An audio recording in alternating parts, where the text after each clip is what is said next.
All right, great. This meeting is now being recorded.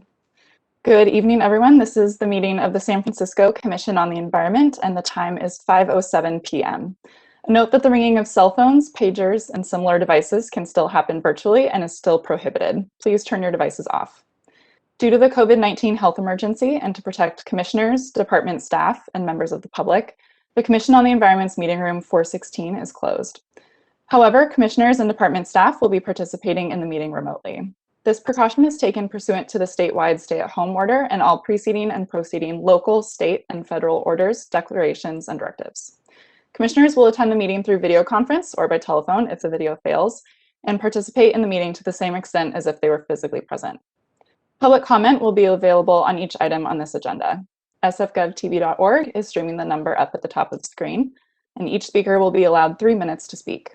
Comments or opportunities to speak during the public comment period are available via phone by calling 1-415-655-0001 and entering access code 187-814-4525.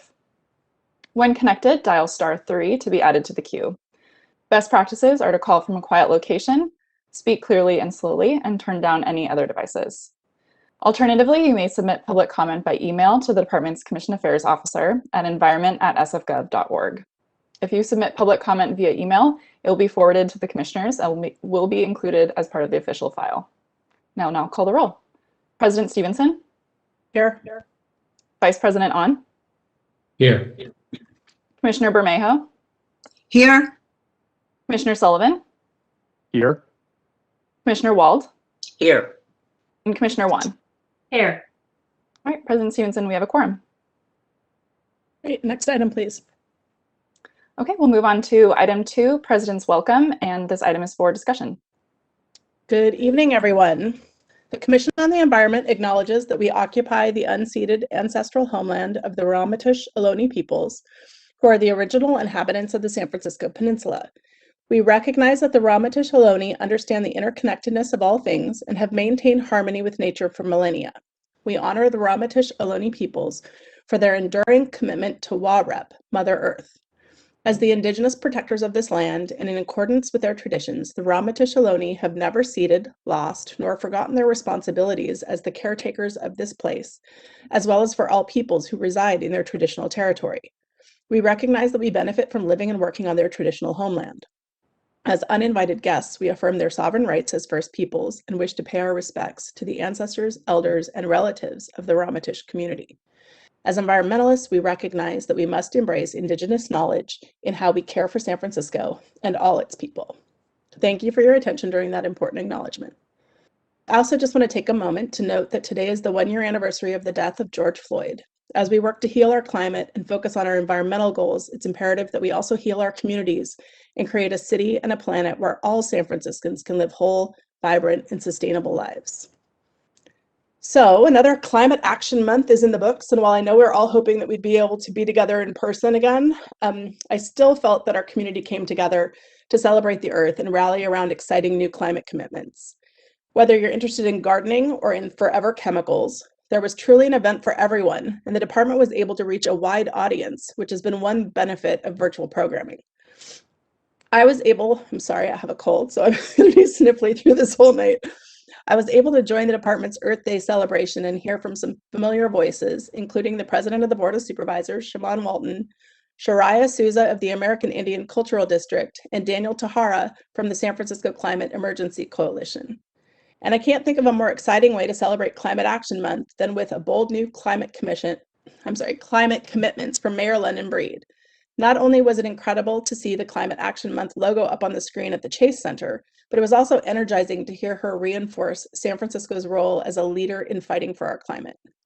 The timing could not be better for us to hear about the Climate Action Plan tonight, as well as proposed updates to Chapter 9 of the Environmental Code.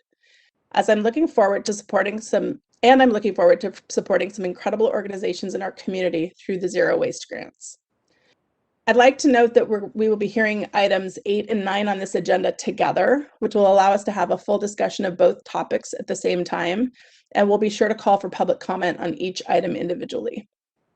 And finally, I want to extend my congratulations to Commissioner Wan, who was reappointed to the commission for another term and was sworn in earlier today. Is there any public comment on the president's welcome? All right, I will share the instructions for making a public comment up on the screen. There we go. And just a reminder that public comment should be related to this agenda item, which is the president's welcome. And please remember to press *3 in order to be added to the queue. And give me 1 second to check for any callers. Doesn't look like we currently have any callers in the queue, but we'll take a quick pause in case anyone would like to call in.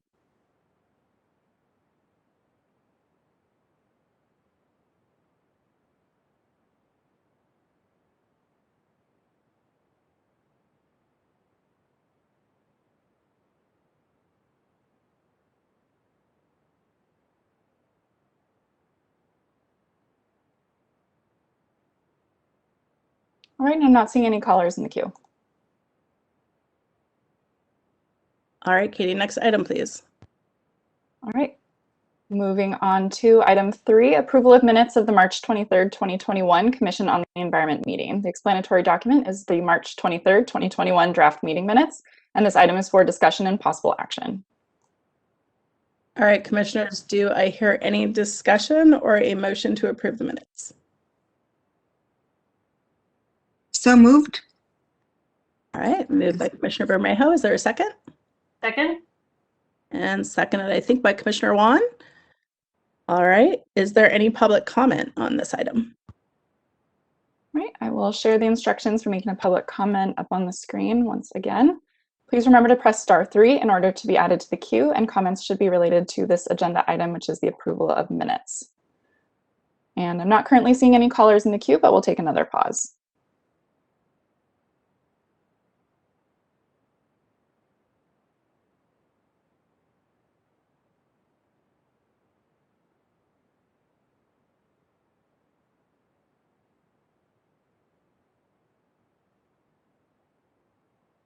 I'm not seeing any callers in the queue.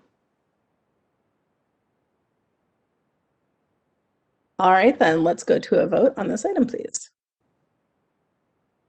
All right, I will call the roll call vote. President Stevenson. Aye. Vice President On. Aye. Commissioner Bermejo. Aye. Commissioner Sullivan. Aye.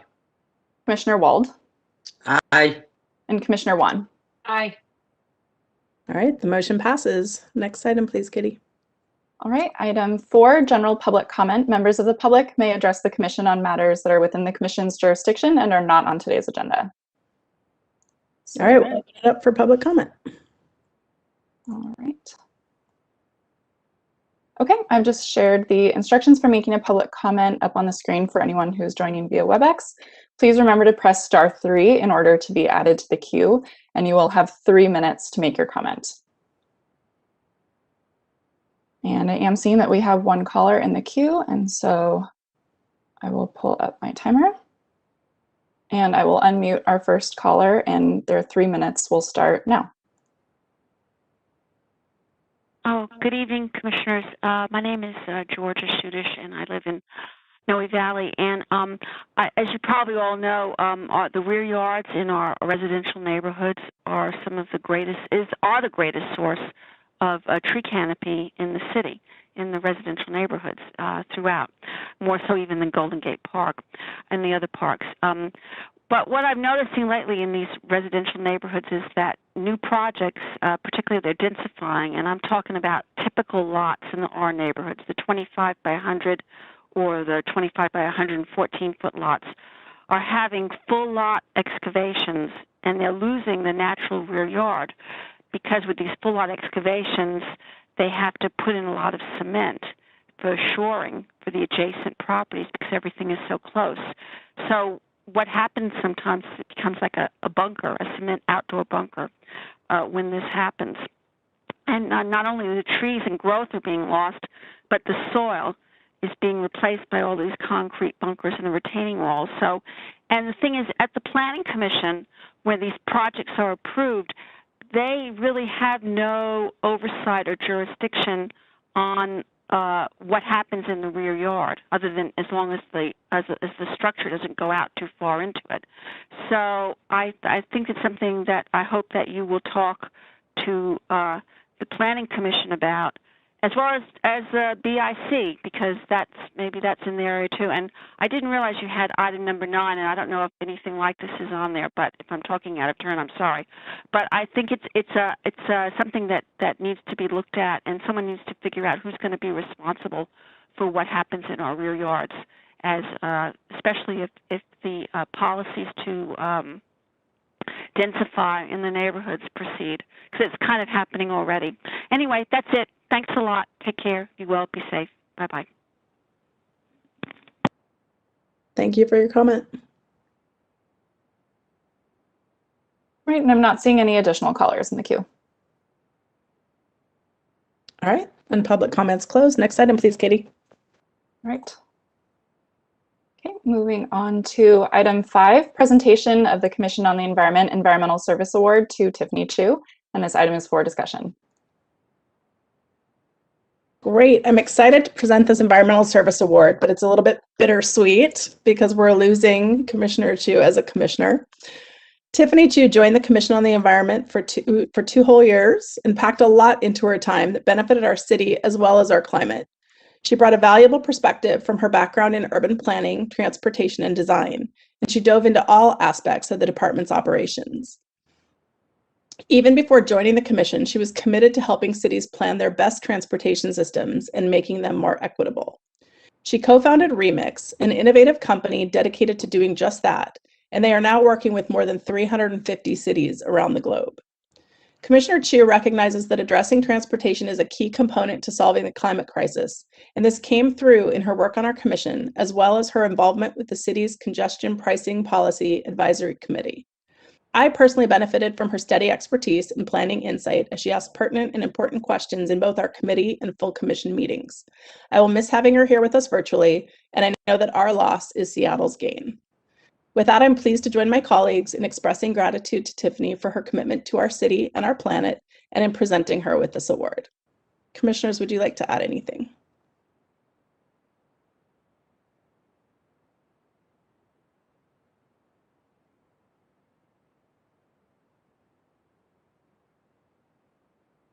Just a reminder that I can't see you all because of the center screen. So if you want to raise your hand using the raise hand function, that would be the best way for me to be able to call on you.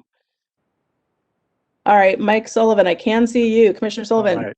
Sure, I will just second everything you said, Chair Stevenson. And Seattle's one of those few places that occasionally does environmental stuff a nanosecond before San Francisco. I think we're usually the first, but if we're not, then it's often Seattle. So I'm hoping that that the soon-to-be ex-commissioner can let us know when there's good stuff going on in Seattle.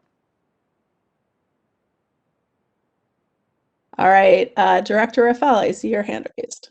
Yeah, I finally figured out how to raise my hand. Sorry about that. That is, oh yes, Tiffany, I can't believe you moved to Seattle. So we do like to say that we are part of the axis of good here in San Francisco, the axis of good being California, Oregon, Washington, and British Columbia. So Seattle is definitely part of the axis of good, and we share things all the time in terms of what's going on, but we do have a bit of a competition. And so I have to say it is great for Seattle, but I'm going to miss you. You've been a phenomenal commissioner. Your curiosity, your integrity with which you bring your intelligence to thinking about where we are now, where we need to go, have we thought about these things? I just really love the way your brain works, and I've so enjoyed getting to know you these last couple of years, and I feel a little gypped because one of them, we had COVID. But my hope is that you will stay in touch, that we will continue to work together, and that you will remember us fondly as the commission that could, and the commission that does, and the commission that really believes with all its heart in what we're doing, and you're such a big part of that.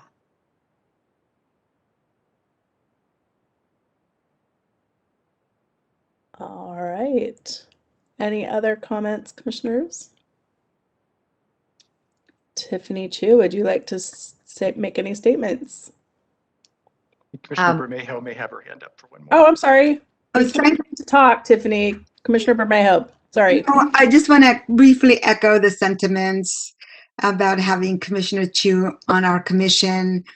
And she was always eager to step up and, represent us well.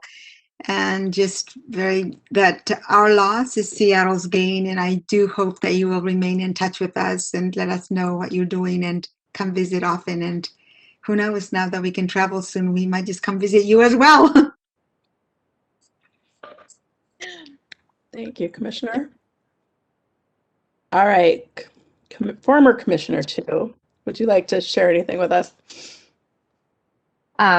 Yes, well, gosh, I wasn't expecting such kind words.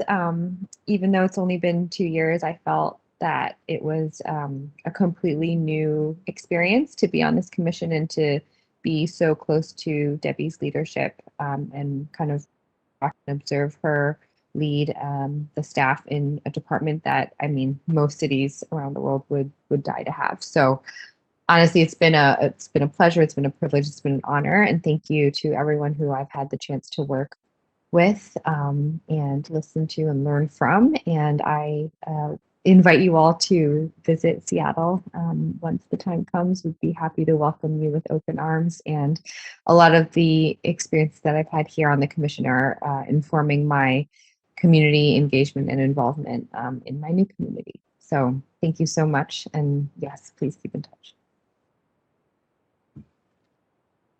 All right, is there any public comment on this item?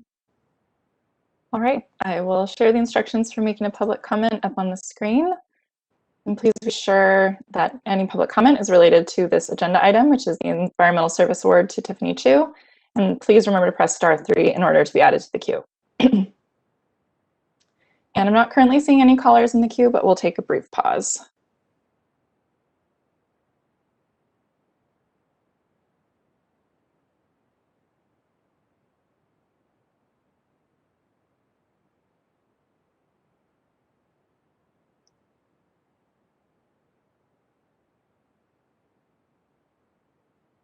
All right, I'm not seeing any callers in the queue.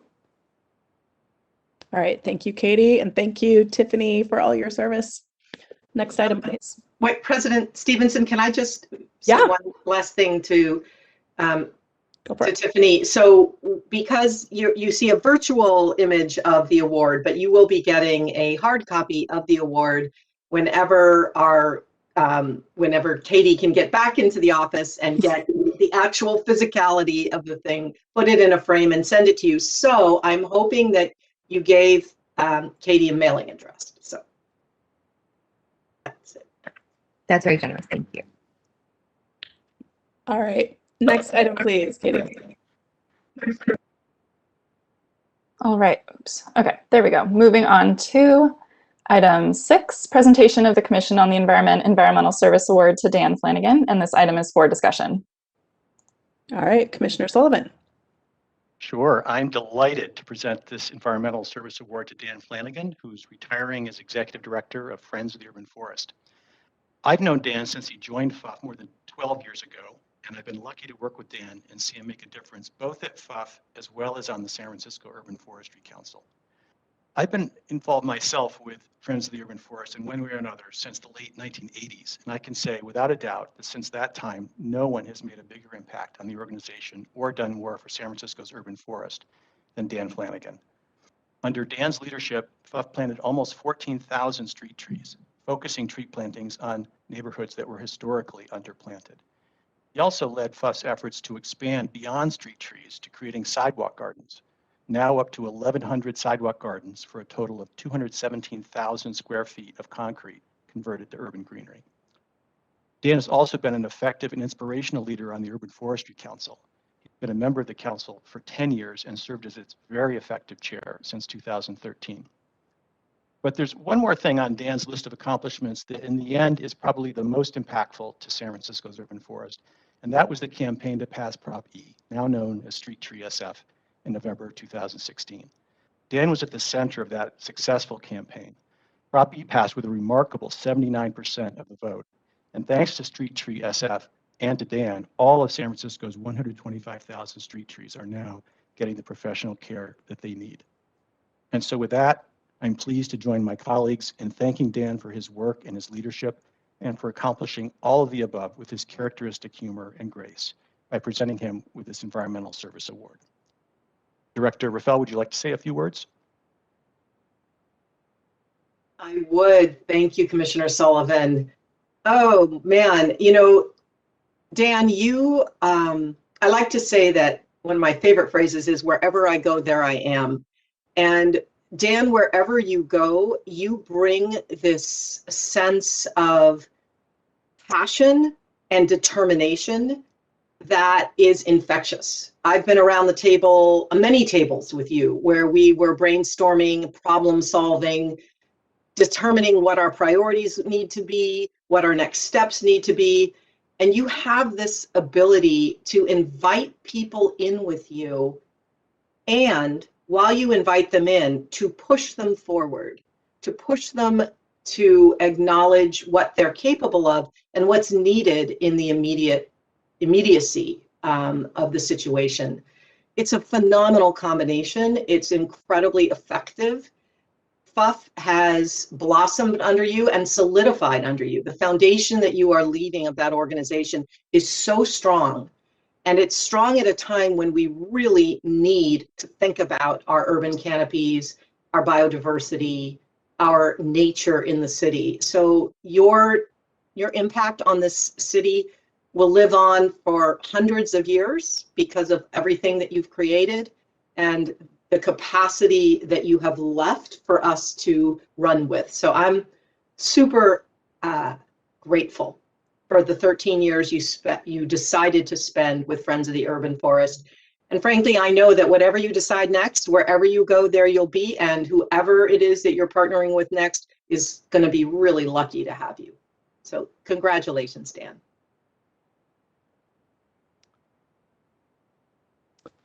Dan, I don't know if any other commissioners have additional comments.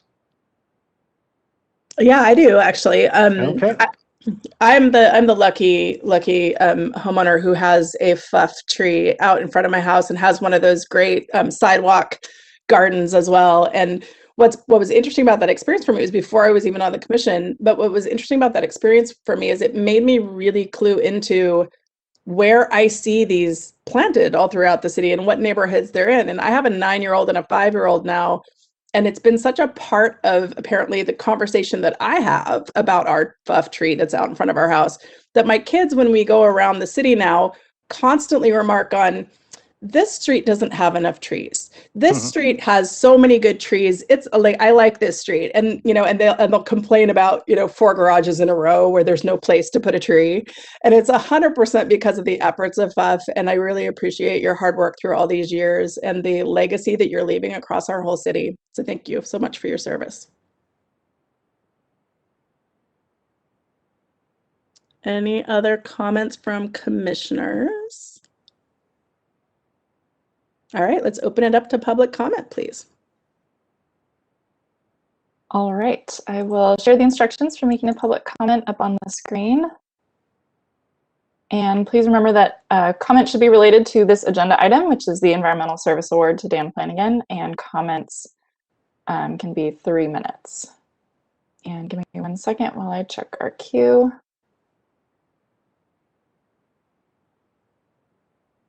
I'm not currently seeing any callers in the queue, but we'll take a brief pause.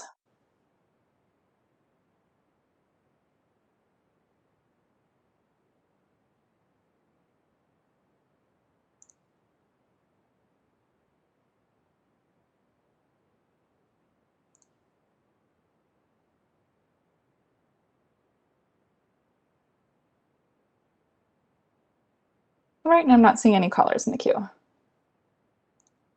All right, Dan, we would love to hear from you. Words of wisdom, any sort of parting knowledge to leave us with? You're muted. Sure.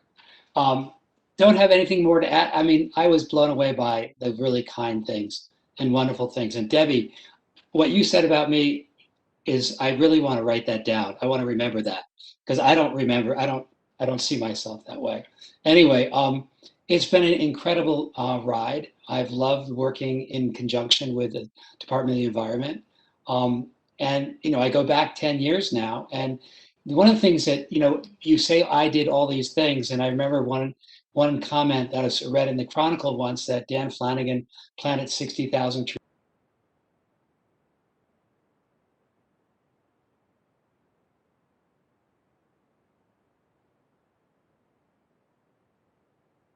Oh no, Dan, we might have lost you. Terrible timing. Dan, if you can hear us, you might want to try turning off your video.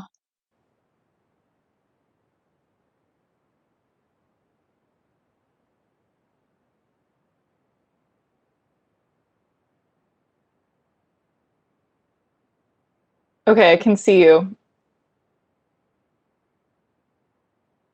but we can't hear you.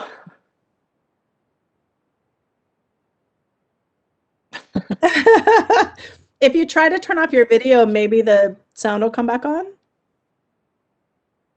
Can you hear me now? Yeah. Oh, woohoo. Okay. I'll keep it quick. Thank you. I loved working in the Department of the Environment. I had an incredible team. I had incredible history with FUF. FUF had an amazing reputation and brand all throughout the city. And when you say I did all these things, it really was a whole bunch of folks at FUF that made all these things happen. And Commissioner Stevenson, when you talk about how your kids are so excited about trees now, that's probably the coolest thing I've heard in a long time, because that's really where it's important.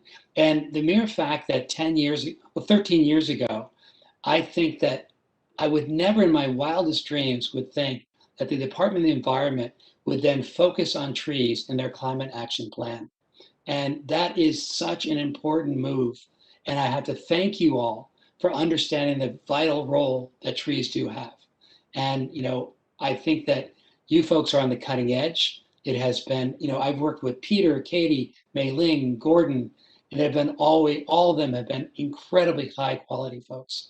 So a lot of the things I have worked on is because of them. So thank you all, and keep up the incredibly important work. I'm not going anywhere, still will live in San Francisco, but I do want to take a breather. I don't want to worry about budgets. I don't want to worry about, making, asking for big amounts of money. So I am looking forward to reading and running and writing. Thank you so much for your service. Thank you, and I'm happy it worked. All right, Katie, next item, please. All right, moving on to item 7, discussion and possible action to approve resolution file number 2021-03-COE regarding funding for the San Francisco Zero Waste Grants. The sponsor is Deborah Raffel, Director, and the speaker is Sean Rosenmoss, Senior Environmental Specialist for Development and Community Partnerships. The explanatory documents are resolution file 2021-03-COE, San Francisco Zero Waste Grants and Funding Recommendations, and the staff memo. And this item is for discussion and possible action. All right, Director Raffel. Thank you, President Stevenson. So this action item before you, or potential action item for you, is actually one of my favorite times in our commission process, where we get to revel in the work of others so broadly. One of the most wonderful things I did in the last few days was read that list of who is getting funding on these zero waste grants. After I read it, I just thought that there is a deep culture of zero waste across San Francisco. It's not limited to a very narrow cross-section of our city. That these grants that you're going to be hearing about reflect the and, not the or, in terms of environmental benefits. Yes, they're all based on zero waste. And the benefits besides zero waste are phenomenal for each one of them. So the last time we came before you was May of 2019. Feels like a lifetime ago. Since that time, grantees have been working and delivering. new grantees have applied. And now we come full cycle to where we present you with a summary of the applications, our best assessment of which projects are going to be funded, and ask you to take action. So some of the things you'll see have familiar names, some are new names, as it should be. And with all of that at the helm, we have Alexa Keelty and Sean Rosenmoss. And right now you're going to hear from Sean. So take it away, Sean. Thank you. Hello, commissioners. It's so wonderful to see you. So first, just some background. We issued an RFP on March 5th. We had slightly over $1 million to give out in grant funding. We promoted this RFP to at least 1,500 organizations. DCYF put it out. A lot of other city departments were very happy to forward it for us. So we received 23 zero waste proposals and 4 proposals for youth education. So we received 27 proposals totaling about $2.7 million. So as you imagine, it was highly, highly competitive, and we have fabulous community-based organizations working in San Francisco, as you know. So we whittled it down to 14 zero waste organizations, and I will tell you a little bit about them. I know that you have a long agenda. I will try and be quick. Debbie used the word revel in their accomplishments. I use the word kavel, which is a Yiddish word that is, it's like I'm proud of them, but there's part of it is like, oh, and did I say that I know them? Because I do. So I'm just going to cavell a little bit about these organizations because they do some amazing work. So the Asian Pacific American Community Center will get funding to work in Sunnydale Public Housing, or Sunnydale Housing Development, to work on zero waste. It's a big issue there, and so they've been granted funding before. They do a great job, so we're excited to have them on board again. Next. And then the Bike Hut, which is also an incredible program. They repair bikes. You know, they take bikes out of the landfill, or that would normally go to landfill. Not only do they keep them out of landfill, but they train youth on repairing bikes. They do workforce development and youth development. So again, fabulous organization. Next.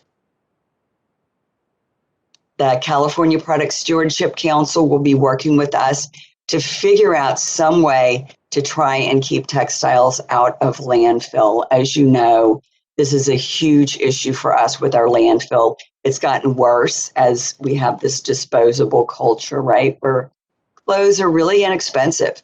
So they're going to work with the Goodwill, again, workforce development, co-benefits, to come up with some processes to keep clothes out of landfill and textiles out of landfill. So next, Charity Cultural Services Center. Oh my God, this is one of our favorite organizations. So they're going to be working with youth, training youth on zero waste, Chinese American kids from Chinatown.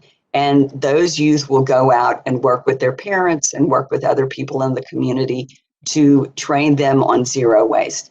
So again, youth development, workforce development, the youth involved in the project are going to get stipends. So just a great wraparound program. Next, we have Farming Hope. So this is one, they have been feeding thousands and thousands of people since the pandemic started, because as you know, food security was an issue before and it became an even greater issue with the pandemic. So they're going to be working on, again, keeping stuff out of the landfill, but trying to come up with a process so that instead of giving food out in disposable containers, they will be recyclable containers that can come back to the organization and be reused. The other thing that is really fabulous about this is connected to restaurants all over San Francisco. So not only will they be using this, but this will help us get a foot in the door to work with restaurants to also adopt this of using reusable to-go materials. So next. Garden for the Environment. We've been working with Garden for the Environment for so long. We just love them. They're going to work on training people on composting and doing backyard composting. But again, in addition to the composting, they train these gardening masters, right? And they have trained over 1,000 people over the years who then go out and train a lot of other people. So you're getting a theme here, right? Because we're webbed all over the city. So next, Race to Zero Waste. They're going to say that really fast. They're going to be they're going to be setting up at places where people go and leave waste, like Dolores Park, and working on training people on where things go, making videos, doing some PR stuff, some YouTube videos, some Instagram stuff around here's where plastic goes, here's where compost goes. And they're going to be all over the city doing this at events all over the city. And they are new, so we're excited to work with them. Next, San Francisco Market Corporation. You may know this as the San Francisco Produce Market, right there in Bayview. They will be taking produce that doesn't sell and getting that into the hands of people who really need that produce. So wrap around, again, food insecurity. This keeps food out of landfill, and it serves food's purpose, right? Food's purpose is to be eaten. It's not to be composted, and it's not to be landfilled. So, and of course, it's healthy produce, which is great. Next. San Francisco Community Recyclers Building Resources. If you haven't been, I encourage you to go. In Bayview, right off of 3rd Street. This is the only program in the city of San Francisco that recycles building materials. And it is really important for small businesses, for local contractors, for artists, for do-it-yourselfers. I shop there all the time. So it's great. Building Resources, longtime partner for the Department of the Environment. Next. San Francisco New Deal, another one that's been feeding people since the beginning of the pandemic. They operate 4 community feeding programs, and they are another one that is going to be working with us on reusable containers for their meal services. Next. University of California. I don't know if you've heard of them, UCSF. They're big organization. They produce a lot of waste, and they do a lot of work, and they do a lot of models for how you deal with that waste. So this one, they're going to be working on those horrible disposable gowns that you put in your little toxics thing whenever you go to have an X-ray. So they're going to be working on, instead of using disposable surgical gowns, to have reuse gowns, reuse operating room towels, and looking for alternatives to foam products. And these are the foam products that people stand on when they're doing operations, right? So anything that hospitals are using that is disposable, they work year after year to look at, okay, what are some alternatives to that? That's what they're going to be doing this year. And model that for, imagine modeling that for hospitals all over the country, right? Which is what they do. We're leaders. So next. The YMCA of San Francisco, another new one for us. We're very excited because, as you probably know, they have branches all over the city. They're going to be having a reuse center, and so it will provide a lot of materials for reuse within the branches, but also for the community. I'm hoping one of the things that they will take on are cleats or soccer cleats. So anyone can go and get the next size up of their soccer cleats. But they're going to be using a lot of other things. Office supplies will be turned into art materials. That is an exciting project. And again, so many co-benefits because the YMCA works with so many people in San Francisco. So with that, I am going to turn it over to Gianna, who is going to tell you about our youth education grantees. Thank you, Sean. Good evening, commissioners. I manage the K through 12 environmental education program and wanted to share with you our 2 youth education awards. So next. First, we'll be awarding Literacy for Environmental Justice for their Eco Adventures program. So they will serve our District 10 schools, so our public schools that they have a long-standing relationship with, and offer them youth connection field trips and adventures in their native nursery to connect them to environmental justice and climate action and how to do that with zero waste principles. So we're excited to fund them again. And then next. We'll be funding, this is a new grantee for us, the Center for Urban Education and Sustainable Agriculture. So they run a workforce development program with teens at 3 high schools. And so they will be serving as a partner with us and focusing primarily on teaching the young students how to cook and reduce food waste, as well as connect to their school gardens and composting and selling at farmers markets. So they will reach over 200 youth throughout the 2 years as well. So we're excited to be partnering with both organizations. Thank you.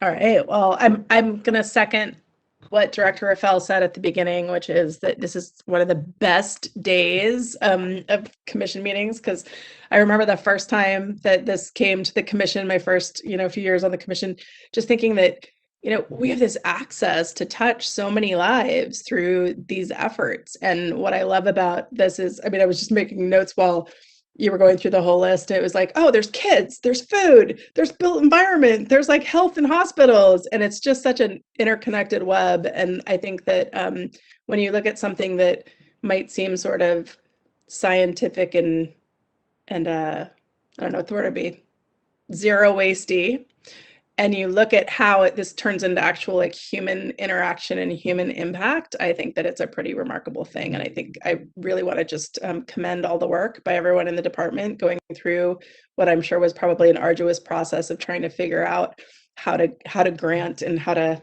cut down to drill down to the ones that we wanted to give the grants to. So thank you for that work.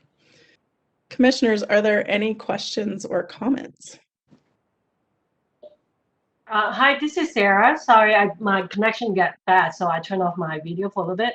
I just want to, again, thank you for all the community partners and allies for applying to the grant and also really be a champion.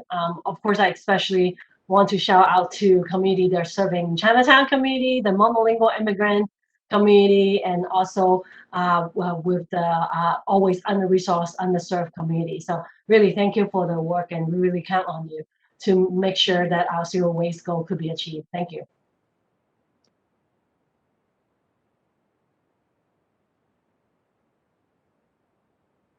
All right, Katie, let's open it up to public comment, please. Okay, we can open for public comment. Also, just to note that this item is also for possible action. In case we wanted to take a motion before. Yeah, actually, let's do that. Let's do that. Let's open for, do I hear a motion to approve the grants? All right, Commissioner Wald moves. Anyone second? I will second. Oh, never mind. Commissioner Bermejo and Commissioner Sullivan, but I heard Commissioner Bermejo first. Seconds. All right, now let's go to public comment. Thanks for the reminder, Katie. Great. All right, give me 1 second. Oops. Share the instructions for making a public comment up on the screen in case anyone would like to call in to comment on this item, which is the zero waste grants. And just a reminder that you will have 3 minutes to make your comment. And I do see that we have a couple callers in the queue. So give me 1 second. I'll pull up my timer and I will unmute our first caller, and their 3 minutes will start now. Hello, Commissioners. This is Eric Brooks with the local grassroots organization, Our City, San Francisco, and also with Californians for Energy Choice. So I'm glad to see that this program is getting grants moving forward to improve beyond what it's already doing, which is, of course, some good work. But I wanted to raise a criticism. Last night, I went down to take out my recycling and my compost in my apartment building, which is pretty large. And I'm sure most apartment buildings are like this, especially large ones. The situation down in my basement was a disaster. I mean, people do not know how to do recycling and compost. And there are some little tiny messages on the bins that explain to you, usually in just one language, what to do, and it's not working. I decided to try to clean up some of the mess last night, and it was unreal what I had to go through. And so we need, in all apartment buildings, we need big signs behind the recycling bins, behind the compost bins, explaining in multiple language with visuals exactly how people are supposed to use those bins, because they think anything that's made out of plastic can go into plastic recycling. They think that they should put their compost in regular plastic bags before they put it in the compost bins. You know, those are just examples. There are multiple problems. I am guessing, based on my own building experience, which I've noticed this many times before, that there are a lot of buildings that are just a mess with this, and that the recycling center and the composting center are not able to properly handle this stuff. So it's great that this is moving forward, but please do something aggressive to have big signs. If you need to get something passed by the Board of Supervisors, people like me will be willing to help do that. Thank you. Thank you for your comment. All right, and we do have an additional caller in the queue, and so I will unmute them, and their 3 minutes will start now. Good evening, Commissioners. My name is Christine Farron. I'm the Director of Education for CWESA. As mentioned in the presentation, we're going to be a new recipient, if approved, for the funds for our youth education program, Foodwise Teens. So this is just a happy call where I'm saying thank you to see the list of other grantees or potential grantees, and to be a part of that list was very rewarding for us, having run this youth development program with the lens of sustainable food systems and job education and food literacy and food justice and all the intersection of all those things. We've been doing this for 10 years, and we're to see our name alongside some of those other brother and sister nonprofits who are also doing the good work in the city was just very rewarding. And I really appreciate all that you're doing, and I appreciate that you are investing in youth specifically through these mechanisms. So thank you very much. End of my comments. Thank you for your comment.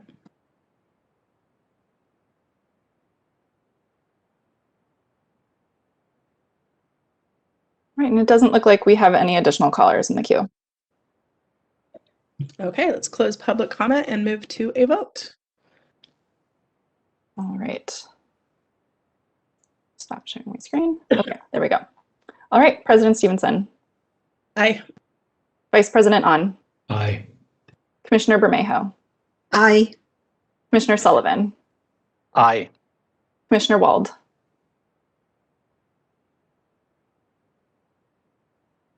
Commissioner Wald? Aye. Oh, there we go. And Commissioner Wan. Aye. All right, the motion passes. Next item, please. Thank you to all of the participants in the grants. All right, moving on to the next item. And as you mentioned earlier, we will be hearing items 8 and 9 together. So item 8, a presentation on the development of the department's climate action plan. The sponsor is Deborah Rafael, director, and the speakers are Cindy Comerford, climate program manager, and Rich Shen, senior environmental specialist, and Laura Feinstein, Spur sustainability and resilience policy director. And this item is for discussion. And item 9, discussion and possible action regarding a resolution urging the Board of Supervisors to support a proposed ordinance amending the Environment Code to update the city's climate action goals and planning process and establish departmental roles and responsibilities. The sponsor is Mike Sullivan, commissioner, and the speaker is Cindy Comerford, climate program manager. The explanatory documents are resolution file number 2021-04-COE, ordinance amending the Environment Code to update the city's climate action goals and planning process and establish departmental roles and responsibilities, and the legislative digest. And this item is for discussion and possible action. Thank you, Katie. Thanks. As you all know, the development of the Climate Action Plan is well underway, and tonight we're going to get an in-depth look at that process. We're going to hear from Cindy and Rich about all the amazing work and collaboration that they've done. And this is closely connected to the proposed updates to Chapter 9 of the city's Environment Code. So I'm excited to have the opportunity to discuss these topics together. As some of you know, the Policy Committee got to hear about the changes to Chapter 9 at our meeting on May 10th. At that time, the ordinance had not been introduced yet at the Board of Supervisors, so it wasn't the right time for us to consider recommending a commission resolution. The ordinance was introduced on May 18th, so now is the perfect time for us to consider these updates. We will be hearing presentations on both the Climate Action Plan and the proposed updates to Chapter 9, and then I look forward to our discussion around the resolution. So I'll turn it over now to Cindy and Rich, and then we'll hear from Laura Feinstein, the Sustainability and Resilience Policy Director at SPUR, about her experience joining one of the workshops that was held in December. Cindy and Rich? Great. Thank you, Commissioner Sullivan. Katie, can you give me a thumbs up if you can hear me? Great. So I apologize for not having any video. I've had some internet outages the last hour, so I've been panicking, but I'm able to call in, so please bear with me, and thank you everyone this evening. Again, my name is Cindy Comerford. I'm the Program Manager for the Department of Environment, and for this presentation, we are going to give a climate action update. So as Commissioner Sullivan said, this will include both an update on Chapter 9 of the Environment Code, which is an ordinance amending the code to update the city's climate action goals and planning process, along with department roles and responsibilities. And then I will turn it over to my colleague, Rich Chen, to talk about all of the wonderful, amazing work that we have done in developing the Climate Action Plan. So if we go to the next slide, this slide shows the agenda for this evening. So I'm going to give a brief summary of Chapter 9. We spoke about it at the Policy Commission, and then we do have a resolution for your consideration. We'll take the resolution at the very end of the presentation, but I just wanted to let people know in advance that will be coming. And then Rich will talk a little bit about the development of our Climate Action Plan, the collaboration between our stakeholders and city departments, and also some of the wider community benefits. And then next, we'll hear from Laura Feinstein at SPUR, and we're happy to take any questions and discussion. So next slide.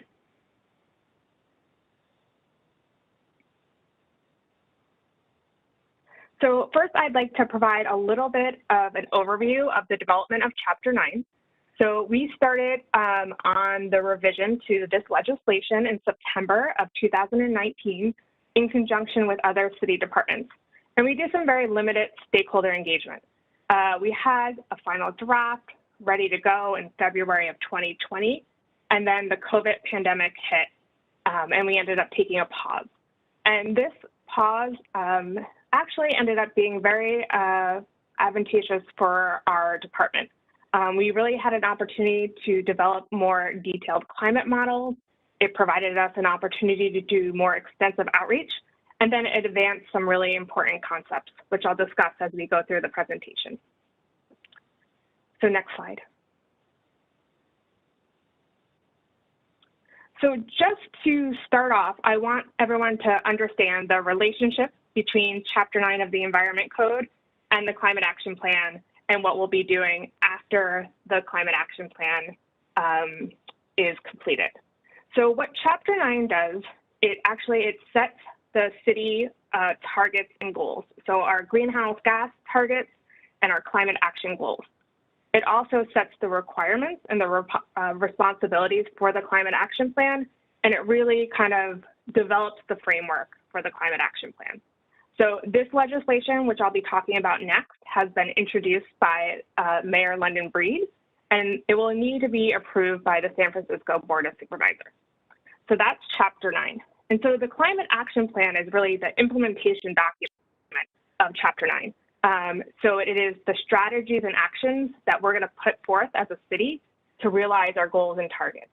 And it will also have all of the detail in there. So the implementation criteria of timeline, cost estimate, city leads, all of the benefits.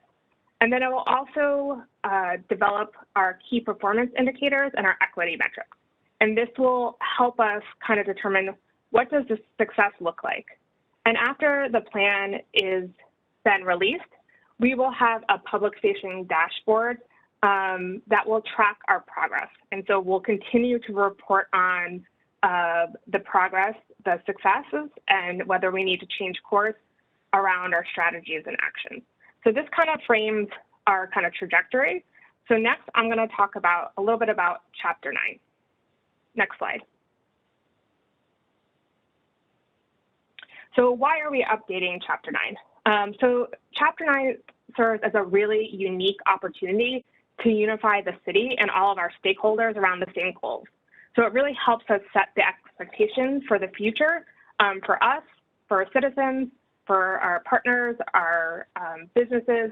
So it really serves as an important signal to the city. It's an opportunity for us to set science-based targets. So these are emission reduction targets aligned with our 1.5 degrees Celsius scenarios or the Paris Agreement. It really enables the city to take the next step on climate action by providing a very clear and concrete framework around climate action goals. And lastly, it offered our department an opportunity to really simplify and align the legislative language. So if we go to the next slide, this shows the key components of Chapter 9. So what it does is it updates our greenhouse gas emission reduction targets and climate action goals. It updates the requirements for our climate action plan. It updates the roles and responsibilities of the city departments, and also adds in criteria for long-term monitoring, evaluation, and reporting. So if we go to the next slide, this shows what the original version of Chapter 9 looked like in 2008. So we can see the emission targets, and those are reductions from our 1990 baseline. So we can see we were looking for a 35% reduction by 2017, a 40% reduction by 2025, and an 80% reduction by 2050. So I'm excited to announce that our 2019 greenhouse gas inventory, which was released last month, we had achieved a 41% reduction around our baseline.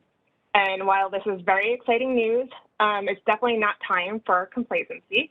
It's really time for us to establish new goals and to really keep pushing hard for the policies, the funding, and investment decisions that we need to really match the scale of the problem we're faced with around the climate crisis. And so we establish new ambitious goals by looking at reducing our greenhouse gas emissions from sector-based inventory by 61%, and a new net zero goal of being net zero by 2045, which would equate to a 90% reduction from our 1990 levels. So that's our new targets that we're setting. And then what the pause did in legislation, it allowed us a lot more time to develop our consumption-based inventory. And so the work that we have done with our Cool Climate Network and Dr. Chris Jones, we've done a lot of research, and we were able to add in consumption-based greenhouse reductions too.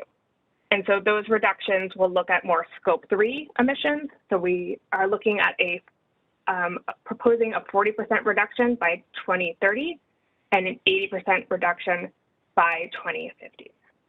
And I just want to note that all of the work that we've done on Chapter 9 has not been in isolation.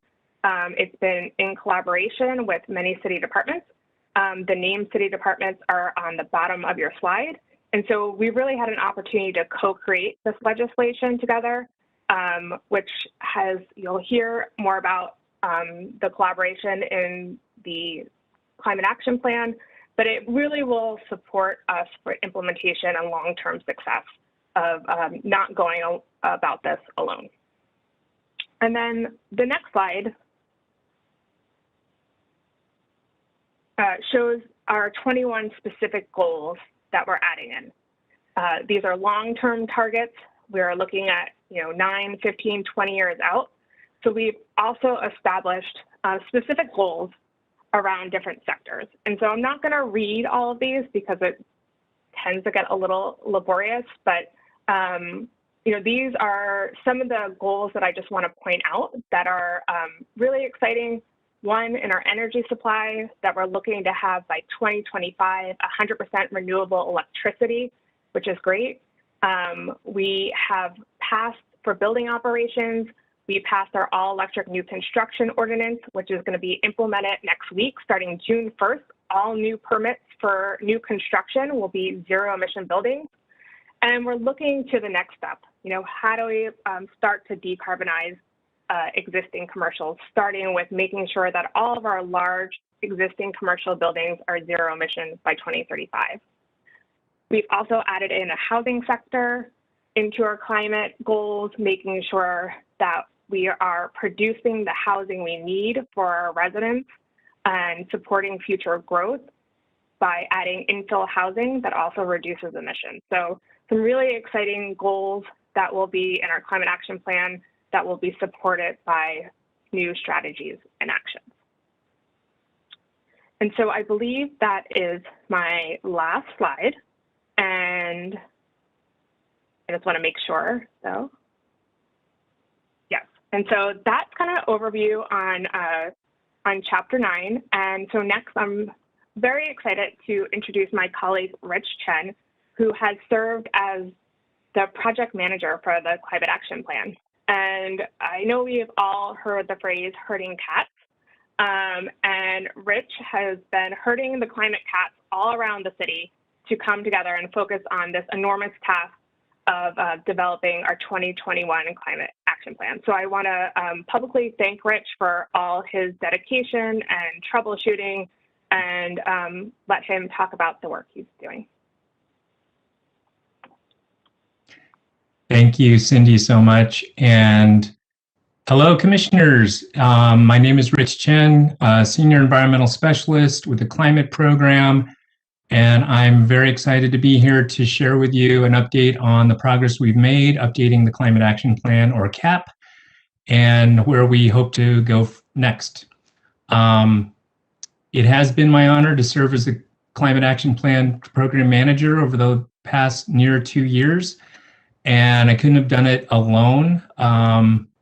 There are more than cats. There are other city staff and technical experts and community and business stakeholders and everyone else who took the time to engage and contribute to the effort. So I'm very grateful for all the support. Next slide, please. So apologies for this very boring, bland-looking slide, but hopefully you can bear with me as I walk you through this, as I think it's a pretty simple way to explain our process in developing the Climate Action Plan. So first and foremost, follow the data. The annual greenhouse gas inventory and supporting data serves as our foundation, pointing us to where we need to focus. And for us, it's primarily energy, buildings, and transportation and land use. We also look at data from all the work that other departments are doing to gain more knowledge and help us develop better solutions. As Cindy mentioned, also, we're introducing the consumption-based emissions inventory, which hopes to expand our view to address other sources of emissions and was used to inform the development of the responsible production and consumption sector strategies. Number 2, build on experience. I think this is really important to me personally, and it acknowledges that we're not starting from scratch. We've been doing much of this work in various forms over the past near 20 years, and there's a lot of valuable experience to leverage and to learn from. Yet at the same time, we know we needed to be doing much more, and we need to be responsive to the many changes occurring in our world that present new challenges as well as opportunities. Number 3, center equity. We decided this from the outset that the plan must also work to advance equity while reducing emissions and getting to zero emissions citywide. And we did some of our early learnings from a grant project called Zero Cities, where we connected with community leaders to deepen our knowledge and approach to climate equity. And from that experience, key staff from the department created the Racial and Social Equity Assessment Tool, or RSEAT for short, especially for the CAP, and I'll talk more about that later. It's been a very key component of our development process. Leveraging complementary efforts, this is very much related to number 2. This is important as the urgency of the climate emergency means we must leverage all supporting and complementary efforts. So some key examples are working with the planning department and the MTA, who are updating Connect SF, which is San Francisco's long-range transportation plan. Working with the Transportation Authority and bringing in elements of congestion pricing. Working with the planning department to integrate key ideas from the housing and transportation element updates that are currently underway. And SFE-led work streams that we're bringing in include the EV roadmap, our building electrification efforts, urban forestry and biodiversity, zero waste, and so on. Next, convene and engage. We convened many city department working groups, including staff from key departments who poured time and creativity and knowledge into the process. And along the way, we also conducted various forms of targeted stakeholder engagement, including things like the Zero Emissions Building Task Force. And as part of that, the Anchor Partner Network, where we specifically had a process to work with community stakeholders to identify equity priorities for residential building decarbonization. Other examples include multiple transportation and land use focus groups during the development phase, and key staff from our teams providing regular updates to policy bodies, for example, the Urban Forest Council, et cetera. Next, develop strategies and analyze impacts. The technical working groups, with the support of key stakeholders, identified high impact opportunities to reduce emissions through a mix of best practices, existing department goals, and existing leverage points. And based on those early drafts and informed by feedback, the team worked internally or with consultants to calculate preliminary greenhouse gas reduction estimates for buildings and transportation, and made updates as strategies were modified through ongoing engagement. Throughout the process, we applied the Racial and Social Equity Assessment Tool analysis and had rigorous working sessions with staff to refine equity language. We're also collecting information such as high-level costs, feasibility, and capacity to implement the strategies. Engage with public. I'll speak more about this later, but we just completed a robust online community engagement process for the Climate Action Plan. This was meant to educate the broader public, share the draft strategies and actions, and collect feedback about community priorities, ideas to improve equity, and for future implementation. Refine and update based on feedback. That's currently underway. We're wrapping it up now. We received a tremendous amount of feedback from our workshops, from the online open house. We've methodically gone through every comment that we received, and we are incorporating changes based on the feedback that we got. Next, very excited to say that hopefully soon we'll be close to publishing and adopting the plan. And then, of course, where the rubber meets the road is really implementing the plan. And that's, I'll just have to say, that's going to take a huge collective effort from the city family, from the community, from business to come together and kind of make some hard choices about the investments that Cindy was referring to, policy changes that are going to be required, and just working together to implement the plan successfully. One last note, much of this work was done last year during COVID. It's obviously impacted everyone, certainly had a big impact on this process. We lost staff because they had to be called on to be disaster service workers. School closures impacted our capacity. And we actually lost some key funding from departments who were, their budgets were being hit. So we had to scramble and figure out plan Bs for doing some of the technical analysis, but everyone really pulled together. And again, I'm super thankful for everyone's support. Next slide, please. So this is quickly going over our timeline, where we've been and where we are. The climate emergency resolution passed by the board almost 2 years ago really kicked off this process. And that was followed by the publication of the Focus 2030 report, which SFE put out, which kind of showed, is it possible to get to net zero emissions by 2050? And the answer was yes, we can get very, very close. But it didn't really talk about the specific actions that we needed to take. And that's what the climate action plan is. At the same time, we were concluding certain engagement processes, such as the Zero Emissions Building Task Force. And then following that, the technical working groups were formed, and the process I previously outlined kicked in, leading us to this point.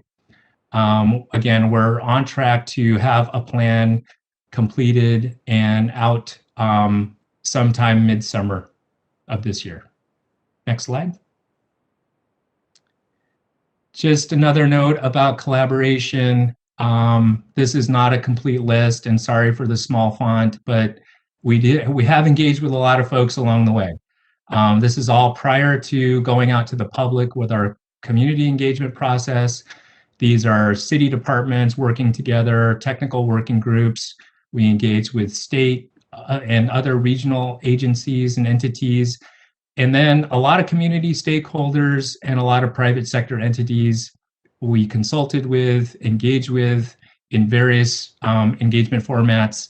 And we've learned from all of those discussions, and those all inform our approach to how we develop the strategies and actions. Next slide. Finally, as mentioned earlier, climate solutions must also address racial and social equity, as well as health, just transition, economic recovery, and resilience. So the racial and social equity assessment tool that was developed was designed to help us evaluate draft climate actions through these 4 lenses, which are part of our framework for the climate action plan. First, the tool considers the root causes of disparities created by racial inequity and helps to shape strategies to reduce or eliminate those disparities and expand the equitable distribution of benefits. Next, climate action and its causes have wide-ranging health impacts, especially to our most vulnerable residents, so actions have been crafted to reduce those effects. A just transition and economic recovery expands opportunities for all San Franciscans to find meaningful work. We want to make sure both our transition to a low-carbon economy and our economic recovery creates pathways to jobs that support our communities. And finally, we need to make sure our climate actions also advance the city's adaptation and resilience goals. The ability to anticipate, prepare for, and respond to hazards of all types, including the impacts of climate change, will just help us better cope with these risks. Next slide. I believe this is my last slide. Just a little bit on the engagement process we just completed. It occurred from mid-December to March, the end of March. And we obviously did everything online. We would have loved to have been able to meet people in person and do big whiteboards and sticky notes and everything, but we did our best, and I think we learned a lot about the process. In fact, I think we built a lot of great capacity within the department to do online engagement. It felt like a successful effort, but I think we still have work to do to make sure we're reaching everyone that we can, especially digitally. Digitally, it's challenging. The process kicked off with a webinar featuring Mayor Breed and other city leaders. I think it attracted over 700 viewers. And then over the course of 3.5 months, we hosted 10 public workshops, including in-language workshops in Spanish and Chinese, and an early English language workshop that we partnered with Laura and Spur on, which was great. We also had 11 pop-up community presentations.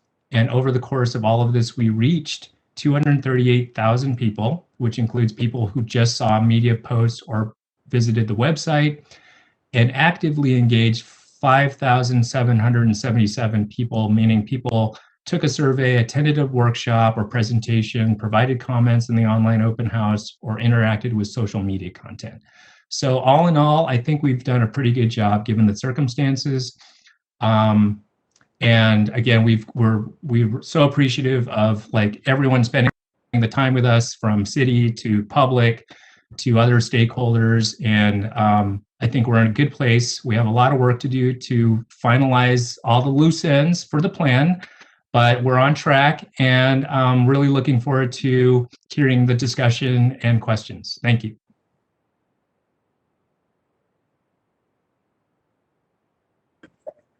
Thank you so much, Rich, and thank you for all your work again. We've really come a long way. And like Rich said, we are kind of at the last mile, which everyone knows is always seems to be the hardest part of the marathon. So we look forward to coming back after the climate action plan is completed in late summer to showcase all of the wonderful work that we've done. And so kind of just our trajectory of next steps. We are going to, Chapter 9 was introduced by the mayor last week. It will go to the Board of Supervisors in late June or July.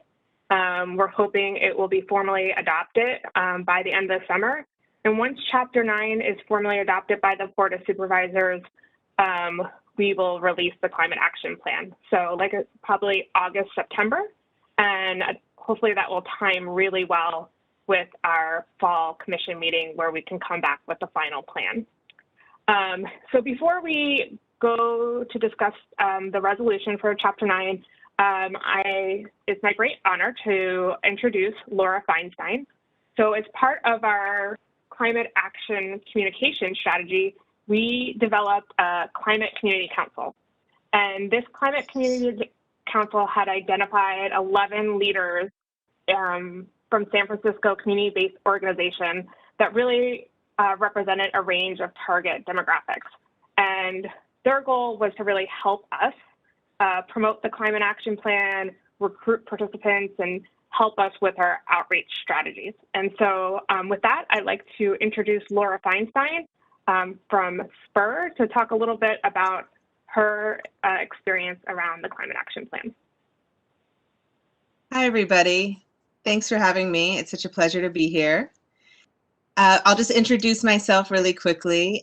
So I'm with SPUR. In case you aren't familiar with SPUR, SPUR is a think tank based in the Bay Area that works on a number of different issues, including housing, good government, and sustainability and resilience. And I'm the Sustainability and Resilience Director at SPUR, and I was invited to serve on the Community Climate Council.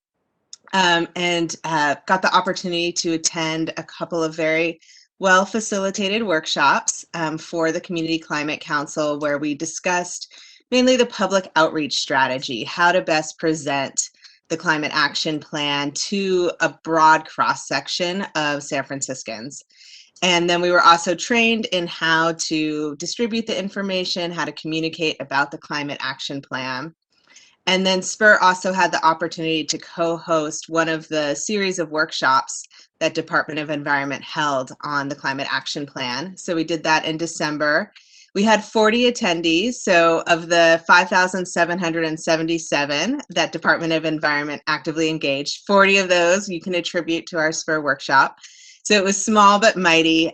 We had, I think, 5 breakout sessions where people had the opportunity to directly have a conversation with Department of Environment staff and consultants to dig in on one of the main topics within the climate action plan.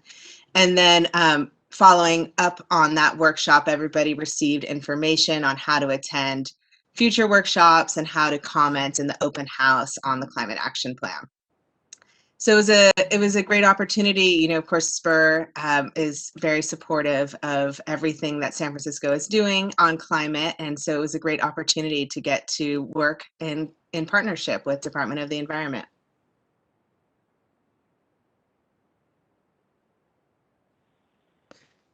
Thank you. Cindy, do you have any final things that you want to wrap up before we go to discussion? Just 2 things. I just want to thank Laura for really being a leader in the climate space and for going the extra mile for hosting the workshop. And so that concludes our presentation. And then the last thing we have, Commissioner Stevenson, is that we have a resolution for your consideration. which urges the Board of Supervisors to support the changes to Chapter 9. And we're happy to answer any questions. As I said, the ordinance was introduced by the mayor last week, so now is a perfect opportunity to take comments and convey your support. Okay, thank you all for the presentations and the conversation. And I have to say, seeing Cindy, one of the first slides that you had that had sort of the framing of how we, the Chapter 9, then the climate action plan, and then the sort of the dashboard and the reporting on it. I think that was really helpful. Just seeing that framed out that way was really helpful for me. And I was really pleased to see the public facing dashboard as part of that. I think that if there's one thing that I've learned during COVID, it's that my need to sort of stay connected to what the city is doing and how we're performing against something has been really acute. And I think that having that same attitude toward our climate goals is really important. I log in and check our vaccination, percentages several times a week, like those front-facing dashboards that the city's pulled together, and that they pulled together in really quick order, I think, have shown that, we can get people, I think, to feel more a part of something when they can see that their efforts are making a difference. And so I think that I was really pleased to see that dashboard as part of it. I have a couple questions, and then I wanted to open it up to everyone's questions. How often do we need to do this? So you look at, 2008, when it was originally put forward, and then we're amending or changing and redoing those goals. Is there a time frame in which we think that we need to reassess this? And does the plan include sort of triggers that might cause us to reassess or to look at those goals and maybe modify them or improve them or change them? That's a great question. So within Chapter 9, it would require the city to update its climate action plan every 5 years. So I think the having a climate action plan updated on a more regular schedule will provide us with an opportunity to have insight to what's working, what's not working, and see if we need to revise our goals. That's great, thank you. I think I have one other question. There was a comment made that we had to kind of plan B our technical analysis due to budget constraints. That there were some budget changes that happened. I think, Richard, you made mention of that. Can you expand upon that a little bit? Sure. One of our key partners is the SFMTA, and we know what happened when COVID hit. Revenues lost from riders that just weren't taking transit anymore had a very direct and strong impact on their budget for that fiscal year. Tough cuts were being made, and there was some consultant money that had been sort of set aside to work with a consultant to do the technical analysis to quantify, basically to help us write the entire transportation and land use chapter and do the technical analysis. Unfortunately, that got cut. So that's what the plan B was. We ended up needing to do everything in-house, which was a very labor-intensive process with all of the key agencies involved. People were amazing. And then thankfully for the specific quantification of the impacts of our strategies, the Transportation Authority, through a contract that they had for a complementary project, basically, was able to carve out a little bit of consultant time to help us model the impacts of our draft strategies and actions. So again, we just kind of came together, figured out a way forward, and everyone really pitched in to make it work. So again, very grateful. Thank you. I appreciate the explanation. All right, commissioners, questions, comments? Does anyone from policy want to jump in about, I know you've had a deeper dive on this. Commissioner Sullivan. Thank you, Chair Stevenson. I just wanted to start out by saying how grateful I am to the department, and especially Cindy and Rich for their work on both the action plan and also on revised Chapter 9, and especially to Rich for herding the climate cats. That was a lot of work, I'm sure, and especially under-resourced probably. So thank you very much for all of that. I was, as Commissioner Stevenson said, I'm also very happy to see that both the CAP and revised Chapter 9 provide for a dashboard and also monitoring, evaluation, and reporting, reading from Section 907. And the Chapter 9 is going to provide for a public report every 2 years. But I'm wondering, is the dashboard going to give us the opportunity to check progress within those 2-year timeframes? That's a great question, Michael.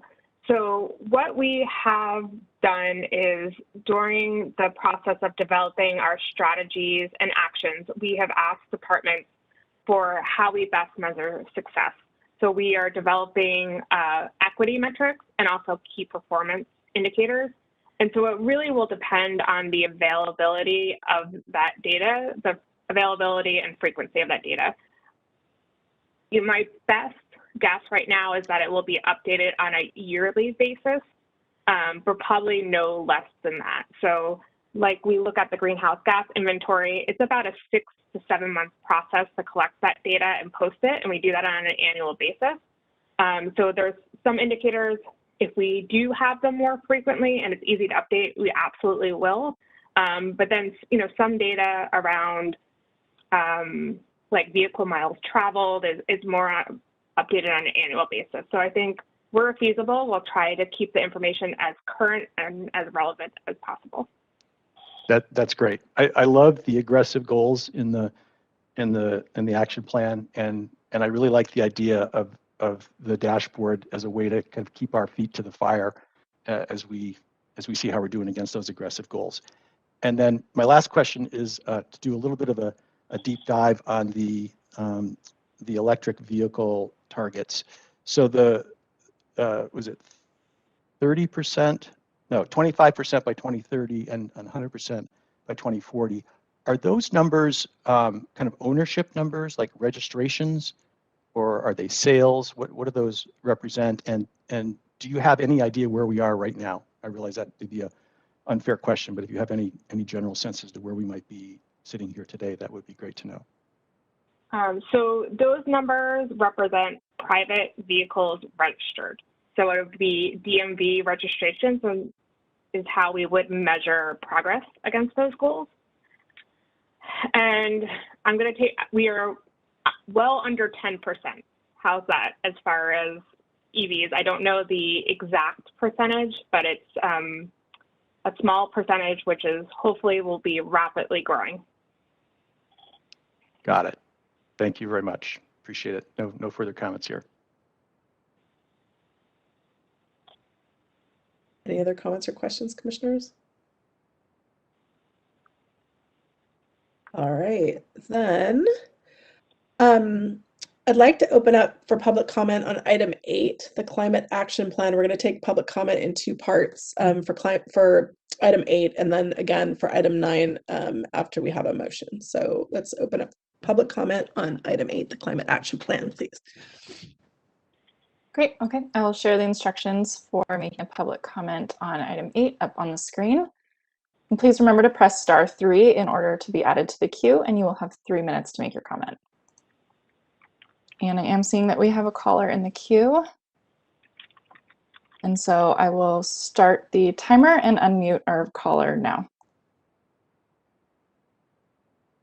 Good evening again, commissioners.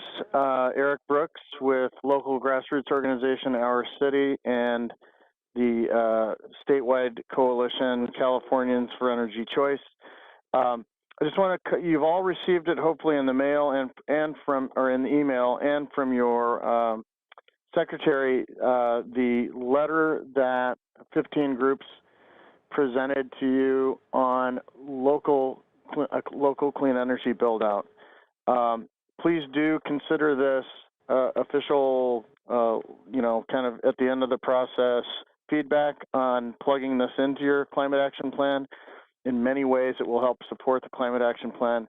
In some ways, it's crucial to the climate action plan that your staff has put forward. especially the equity, economic recovery, and resilience pieces. I would say with confidence that all the groups that signed this letter would tell you that you can't get to those goals without a big local clean energy build-out plan and focus and centralizing and localizing or decentralizing and localizing energy in the city. And so please do, I'll just go over quickly the basics of this. We want to see within 10 years of a plan being developed this year, 100% of San Francisco's electricity needs to be met within 10 years by locally and regionally installed clean energy generation, efficiency, storage, and microgrids. And the key objectives that need to happen with that are local jobs is the first one. San Francisco Local Agency Formation Commission received a report from Internex in 2015 that said that on a very kind of scaled down version of a local build out, not a full one like the one we're asking for, it would create at least 10,000 local jobs. That kind of job production locally needs to happen, local and regional jobs. We could probably get much more than that with the program that the letter is asking for. Environmental and climate justice needs to be plugged into this as the priority of the plan, making sure that communities of opportunity and communities that are marginalized get those jobs first and get the installations first and get the savings first. And because they're vulnerable to things like sea level rise and heat waves, they need to get all these benefits first. And that needs to be preeminent. And once again, that's in your climate action plan. We don't think without a local build-out plan you can get there. And then the last one is getting away from using long-range transmission lines, localizing as much as possible so that we're not contributing to the danger of wildfires and so that we are reducing line loss, which is between 5 and 15%. I can say a little more about this stuff in comment for the next item, but I wanted to just lay out those basics. And please, like I said, do include this as feedback on your climate action plan. Thank you. Thank you for your comment. All right, and I'm not seeing any additional callers in the queue. All right, let's close public comment on that item. And now that we've done public comment on item 8, commissioners, is there any discussion on the proposed resolution?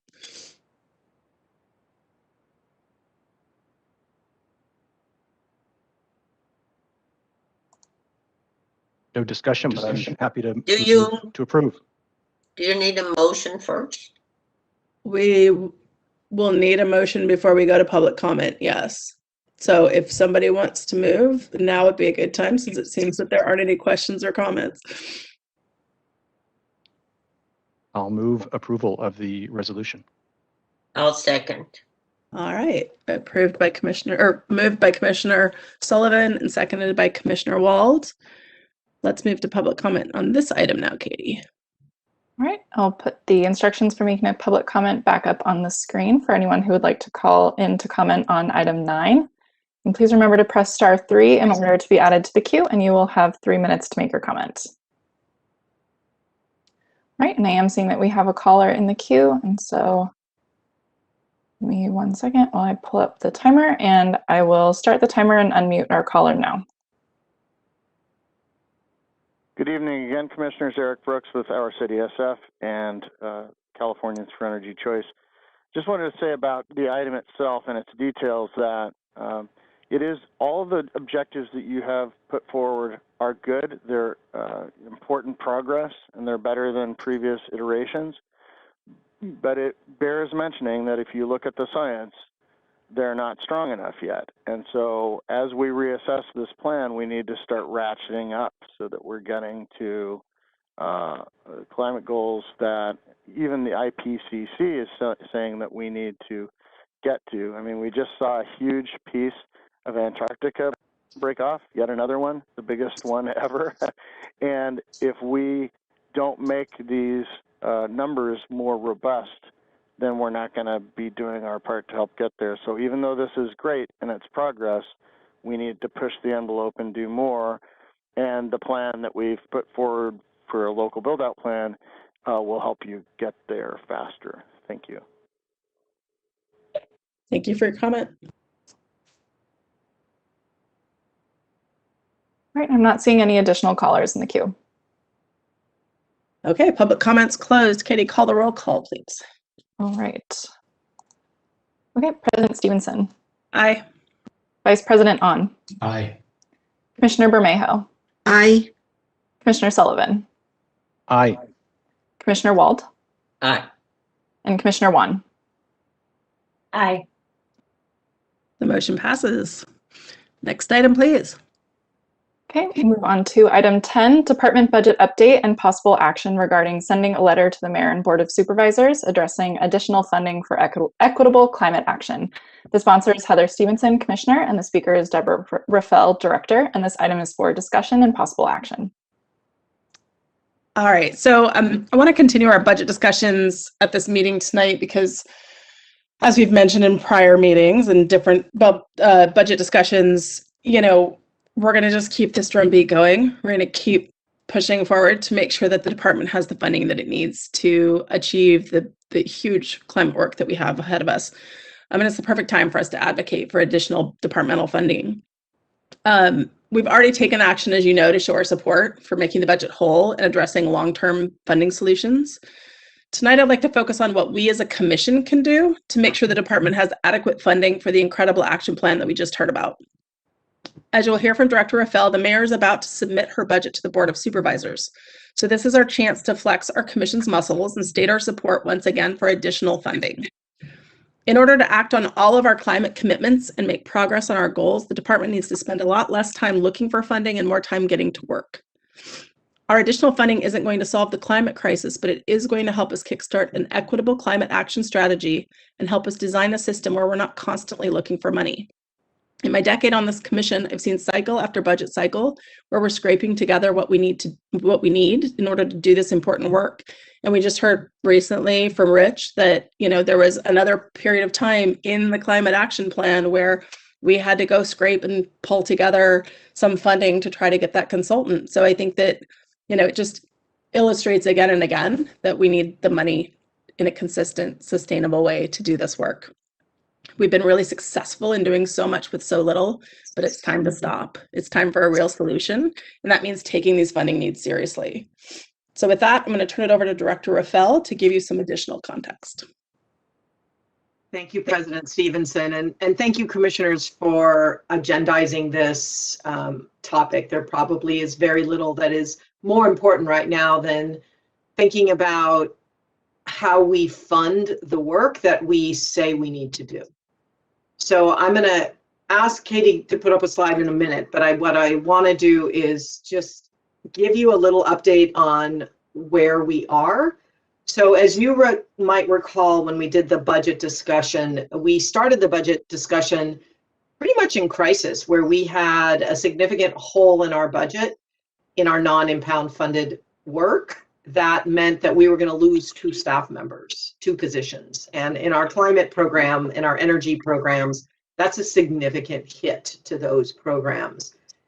The mayor's office has assured us that we are whole. We have put in our budget. We have submitted our budget. They have submitted their budget to the controller's office that shows us as whole. I can't guarantee that I understand how we are whole, but I'm understanding we are whole. So I'm going forward with that promise that I've gotten from assurance from the budget office. So that's great. And I'm super grateful for that. What it did, that whole journey of becoming whole, really pointed to the amount of energy that not just I am spending as director or my staff is spending, but also, frankly, the mayor's office is spending to try and make us whole when it's a teeny amount compared to the larger budget. And that it also pointed to the fact that when our funding is coming from work orders from other city departments, they're looking at this as their money, and therefore, what do they want from us as sort of a contractor versus a foundational source of money where we as a department choose, you as the commission can choose how we spend it, the mayor's office can direct how we spend it, as opposed to another city department. So this budget process very much highlighted the pain points that the department is facing, but also how those pain points radiate out to other city agencies and honestly to the mayor's office. What also became clear was that we have this magnificent effort that we're completing in Chapter 9 update and the Climate Action Plan, which you heard about today. You heard about how much engagement, how much investment the department and the community has made. And as well, you've heard over and over again, the angst is perhaps it's not even enough. So assuming that it is even enough, how do we pay for it? And so what we have been working with some supervisors on is is a realization that the department needs this funding, that we need to solve the funding dilemma, that the funding dilemma for our department, so we're not spending so much time searching for funds and not doing the work. And of course, that's the dilemma of all nonprofits. So it's not that the Department of the Environment is unique in feeling that. But we're a city agency, and we'd like to see that the city can help us have some security so we're not worrying about laying people off when a grant ends or when a work order dries up. So there's that, but that isn't really that. If all we solve is that, then we're not going to make the progress we need on our climate action goals. What we need to do is figure out how we get real money into climate action. And I think Dan Flanagan is a wonderful example in his Prop E of how he and the community who were interested figured out a way to go to the voters to raise funds to fund for something that was very important to San Francisco residents. Now, in order to go before the voters, there's a lot more analysis that needs to happen. And we don't have the funds to create that analysis, to do that, bringing together the great minds of the legal experts, the financial experts, the people who, the community members who want to shape and craft how we spend money. I have been talking with my fellow city agencies who are also thinking about going before the voters. So there are ways that we also need to work together, but we need to be a serious player at the table, not somebody who's begging for scraps, if you will, or charity. So in order to put aside that kind of funding, I've been talking with members of the Board of Supervisors and with community members. And what they came up with was $1 million for climate, $1 million for climate. And that is sort of a kickstarting element that would help fund this initiative to figure out how to do a ballot initiative or figure out how we find stable funding for the department and for climate action, but also to involve the community more intentionally in co-creating that future. Rather than asking for support of a future we define, how do we bring in some of our wonderful nonprofit partners to co-create that future through what their nonprofits are calling an equitable clean energy hub, a place where, frankly, ideas like Eric Brooks can go and be sorted through and looked at from the community's perspective and prioritized through all the other lens of the things that we need to do for existing buildings, to act on Supervisor Marr's incredible report that the budget legislative analyst did. So the board legislative analyst, sorry. So that's a pitch, $1 million for climate. And I don't have a catchy title. I don't have the way to market it. I'm hoping that maybe you on the commission can put your heads together in some other way offline, or perhaps work with President Stevenson to think about that. But there's already a movement out there for that that's coming from the community. And so the question I think that President Stevenson was thinking is, all right, great. What is the role of the commission? How can you join in that conversation? So Can you, Katie, show the one slide? Because I want to just show you the sort of the timeline that we are working under. So the mayor's budget is pretty well solid and is in the controller's office right now.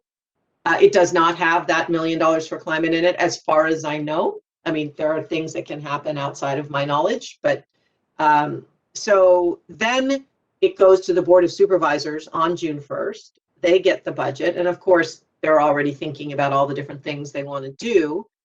They could decide this is where the decision would happen, to put that in the budget and make the case for this kind of both ongoing funding, which is the Energy Hub, and one-time funding, which is to do this analysis for a potential ballot initiative. So it's a combination of things under that $1 million. There's, under no uncertain terms are we saying that $1 million gets us a climate action plan implementation. It builds the launching pad for that. And there's our first committee hearing before the budget committee is on June 14th. Generally, what happens at that point is I get asked questions, and the budget committee starts to make its recommendations, starts to go back to the budget analyst and ask them to do things, and then makes their decision. June 21st, I would come back. They would have final, I would either agree with their assessment or challenge it. Generally, we always agree with the assessment that comes back on the 21st. And that's the end of our role in the budget process. And then there's the final deliberations at the end of the month in June where the budget gets essentially completed. So it's a very compressed timeline between where we are now and the end of the budget process. But it wouldn't be the first time that anybody's hearing this. It's simply, what is there a role for the commission? And if so, what might that be?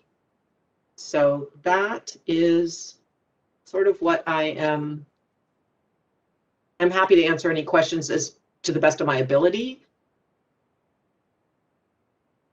No, thank you. Thanks, Lori. I don't think I have feedback happening. I don't know if anyone else is hearing feedback. Okay, I have a few questions, mostly sort of tactical budget questions, because I understand how our budget process works. How does this $1 million isn't part of our budget request. It's going to come from supervisors as part of their budget suggestions, and then it just gets added to our budget through this process? Or how does it, I mean, I know about supervisors having add backs. I know that there's different mechanisms that they use. Is that what we're talking about with this? Or is this some sort of a part of a budget ask that they're going to ask to add to our department? It could be either one. It could be either one. Yeah, supervisors have the ability to manipulate a certain percentage of the budget. They're already talking to the mayor about what's important to them. And then at the end of the day, they have some discretion where they say, well, I want to add this back into the budget. And of course, for the mayor, this is not easy. And I am very cognizant of that as a department head, that I'm not, the mayor made decisions, the mayor's office made really good decisions, tough decisions. I'm just responding now to what I see as a need for us and what I'm hearing both from the community and some from supervisors members. So the mechanism of how it ends up in our budget is a little bit obtuse to me in terms of where the money comes from and how it gets put there. Because frankly, this isn't something we've seen a lot for our department. Other departments have been at the center of these things a lot more than ours have. And then one other budget question that you may not have an answer to, but I understand, because I follow Twitter, I read the Twitter, that there's a pretty decent amount of stimulus money and other kinds of money that is coming to the city. Is that just being wholesale added to our city budget and thus partitioned out as part of that? Or is it something that is sort of already earmarked independently that sits in a different bucket? So the way I understand this, and I sort of wish I had some other budget people here to give you more confident information. The way I understand it is the mayor's office does understand how much stimulus money is expected to come in and allocates that within her budget. So that stimulus money is allocated to priorities that the mayor has and that the mayor understands are priorities to the community. And so, and then the Board of Supervisors can sometimes disagree with that allocation. That's helpful. Thanks. Yeah. All right, commissioners, questions, comments. Commissioner Wald. I have a question, or maybe it's two. I'm wondering if you could explain how the $1 million might be allocated between the two things you talked about.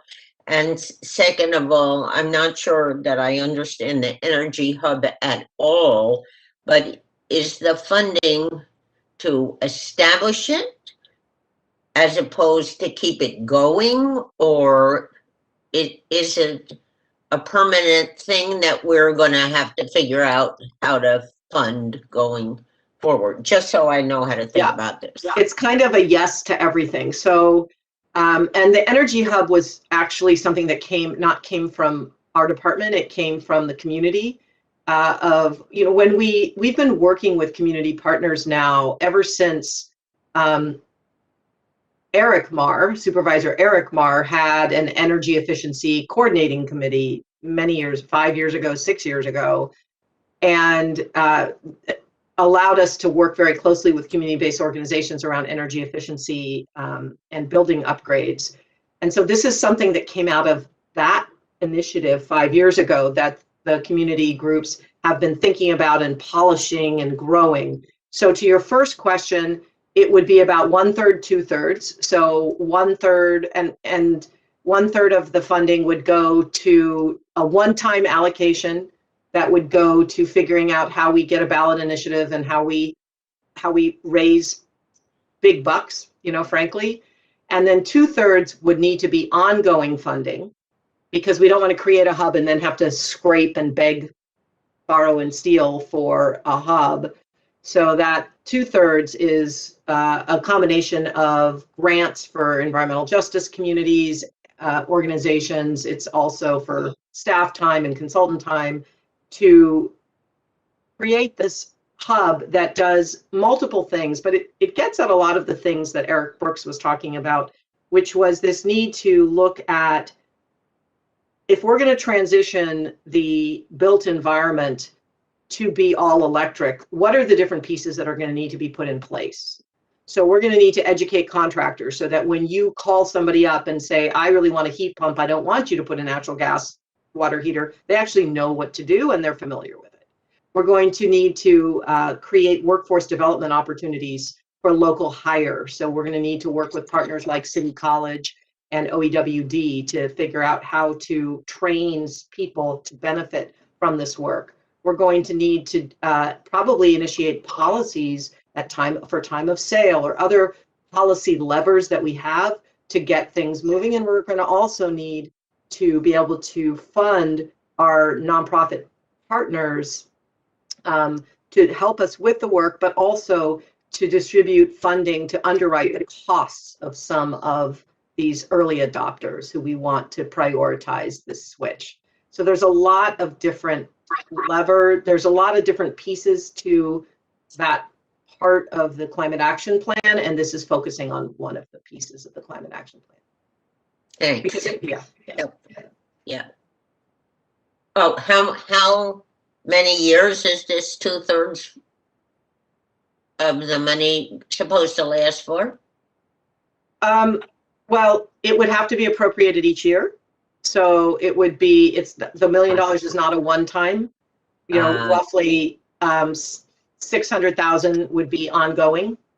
So it would be a way of offering, getting at a little bit of the foundational funding that our department needs, a little bit, to solidify that work, because we know that work is ongoing. And hopefully what will happen is we will figure out the long-term funding need, and then we can figure out how to allocate that money somewhere else. But I don't have, they're linked together, so it's hard to say when one ends. But it is is a significant ask. I mean, for our department, for the whole budget, it's not a big deal, but for our department, it's a significant ask. And it's saying, you know, you can't take it out of impound account. It's not, there's not a nexus, an appropriate nexus. So how are we going to fund this work?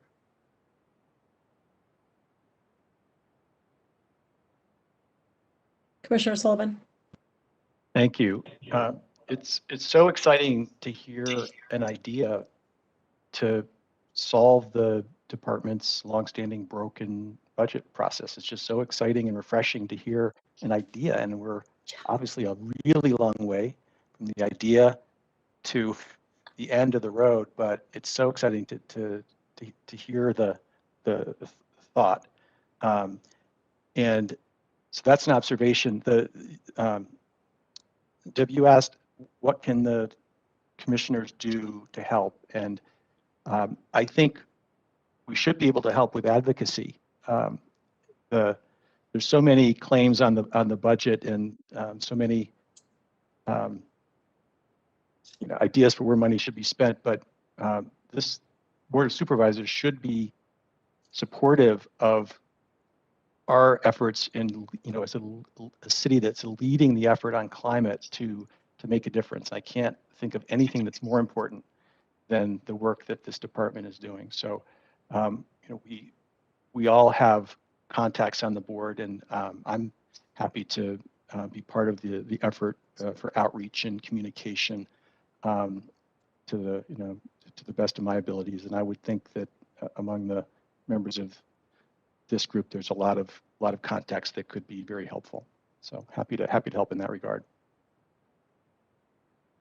If I may, Commissioner Sullivan, I love that you are excited about the idea, because for me, once we start this conversation of how to really get something on the ballot, perhaps, or find, this is where the commission can very much engage.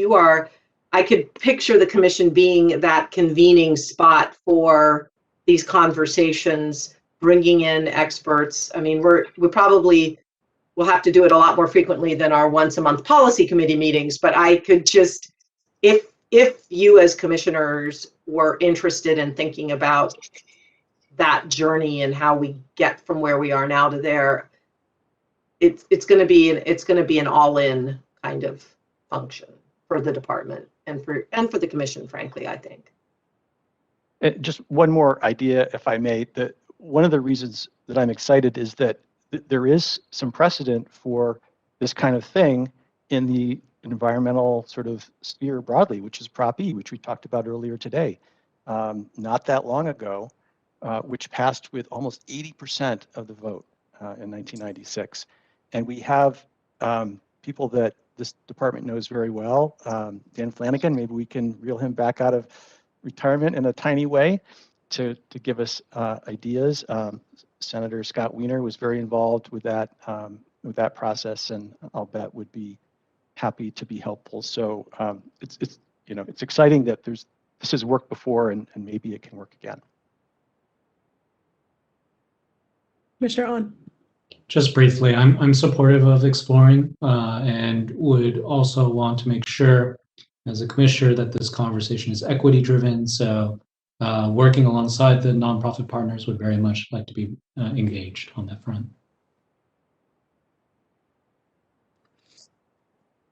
Commissioner Wald.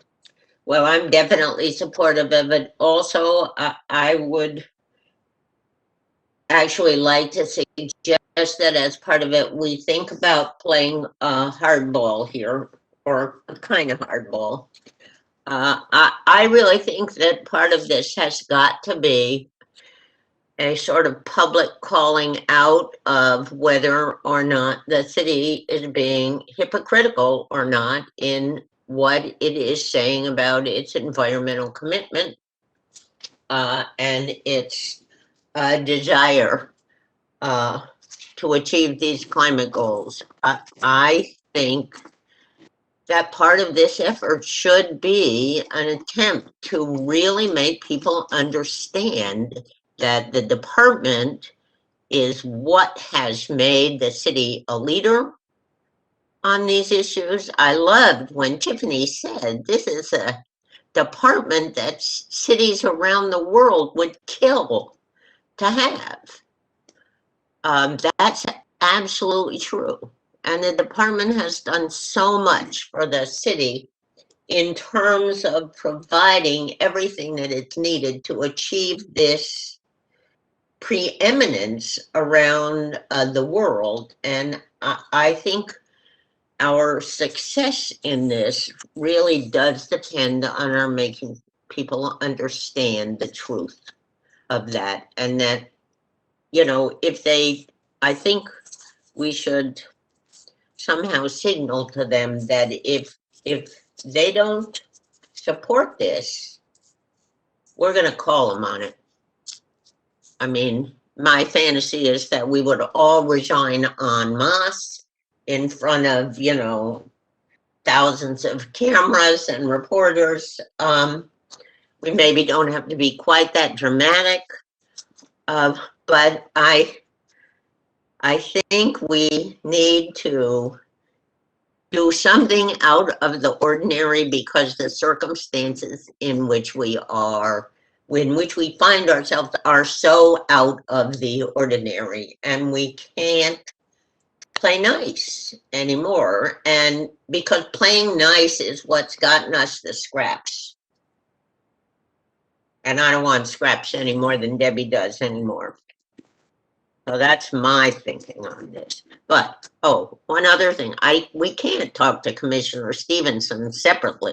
You just know that. We have to figure out a way to operationalize whatever we're doing without making too many demands on the department, which has so many other things to do. That, to me, is a key part of this campaign as well. So I agree wholeheartedly with everything you just said. I think that one of the things that strikes me about this whole conversation is that, you know, we're going and asking for a little bit of something so that we can create our own solution for funding. We're not going and saying, hey, can you give us these millions and millions and millions of dollars from the general fund so that we can enact the climate action plan that you asked us to create because you declared a climate emergency. Right. You know, we're not even asking for the money. We're asking for the money to get the money, right? Like this much money to get the money. So to me, that ask for this much money to get the money can be pointed, it can be fierce, and it can be very like full of advocacy, and can still be somewhat nice, right? Like I think that we can still go out and say, but this is where I think we all need to talk about this and figure out like what we want to do, because to your point, we need some sort of mechanism to go have this conversation. We can't go like have a bunch of meetings and, you know, show up at our supervisors with all, you know, 6 or 7 of us. You know, I think that we need to be very serious about the fact that this is tiny. It's $1 million in a multi-billion-dollar city budget that just got a whole bunch of stimulus funding. I know the city has a million things to focus on, but I don't know that there's one that's more urgent, right? That actually has more of an existential like flavor to it. So I wholeheartedly support what Commissioner Wall just said. And I'm interested in hearing your thoughts on what sort of the mechanism could be. We've already written a letter. I know that we sent, we could do another letter and deliver it individually to all of our supervisors or to supervisors that we know. We could help engage with community groups to go with us individually. I think there's probably a lot of ways for us to try to push for this $1 million, which again is tiny. But I'm interested in everyone's thoughts. And I have to plug in my computer, so hold on.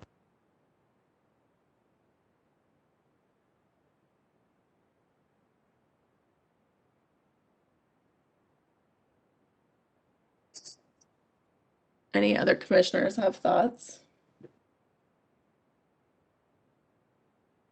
May I ask a question of the commission? So, you know, I think what is always helpful for me when I go to have a difficult conversation with someone, meaning it may be an inconvenient timing for them or they've got a lot on their mind, is I want to come prepared. and I want to come with a very succinct ask, and I want to understand what their solution might be. And I also think consistent messaging is really important.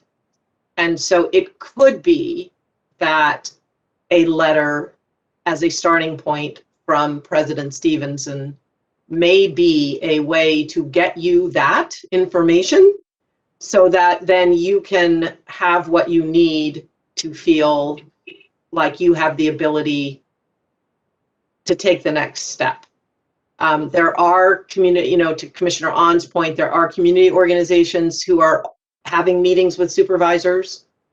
It's not an infinite number of them.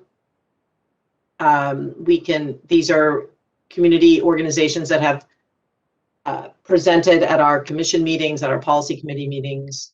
They're very well-established partners in the city. So I don't know if that's helpful, but that is something that, because this was a potential action item, that the commission can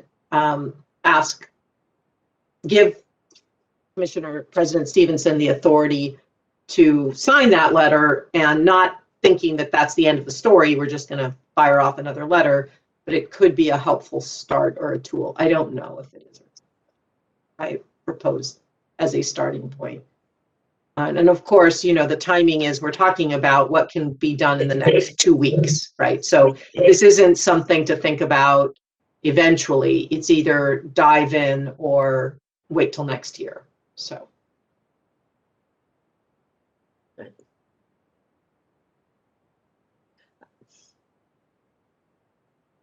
Wald.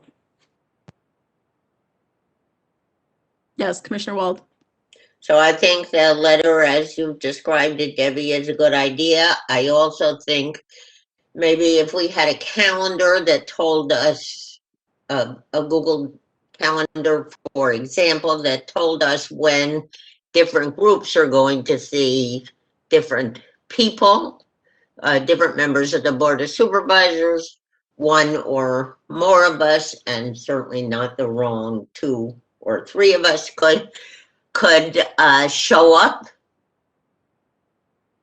at those meetings to speak in support of this request. I think it would be terrific if someone could write an op-ed.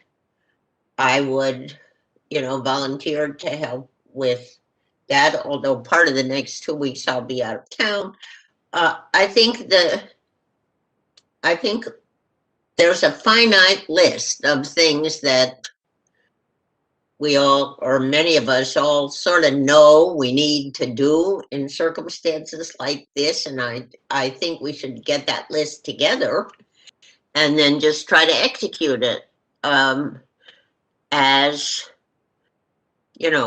promptly and as effectively as we can. I personally think that an op-ed should be really high on that priority list. I think talking to Dan is a really good idea, because I think he can probably give us, maybe he could give us the plan that he developed for Prop E, and we could just start at the beginning. But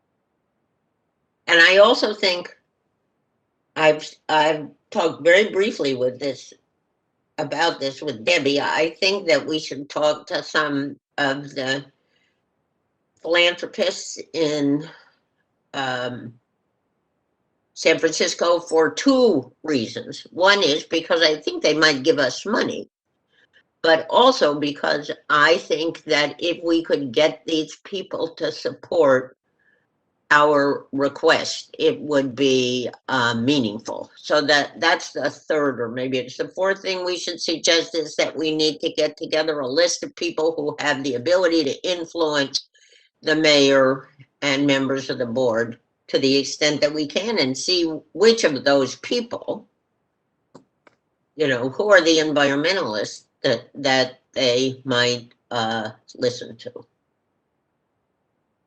Starting with maybe Spur.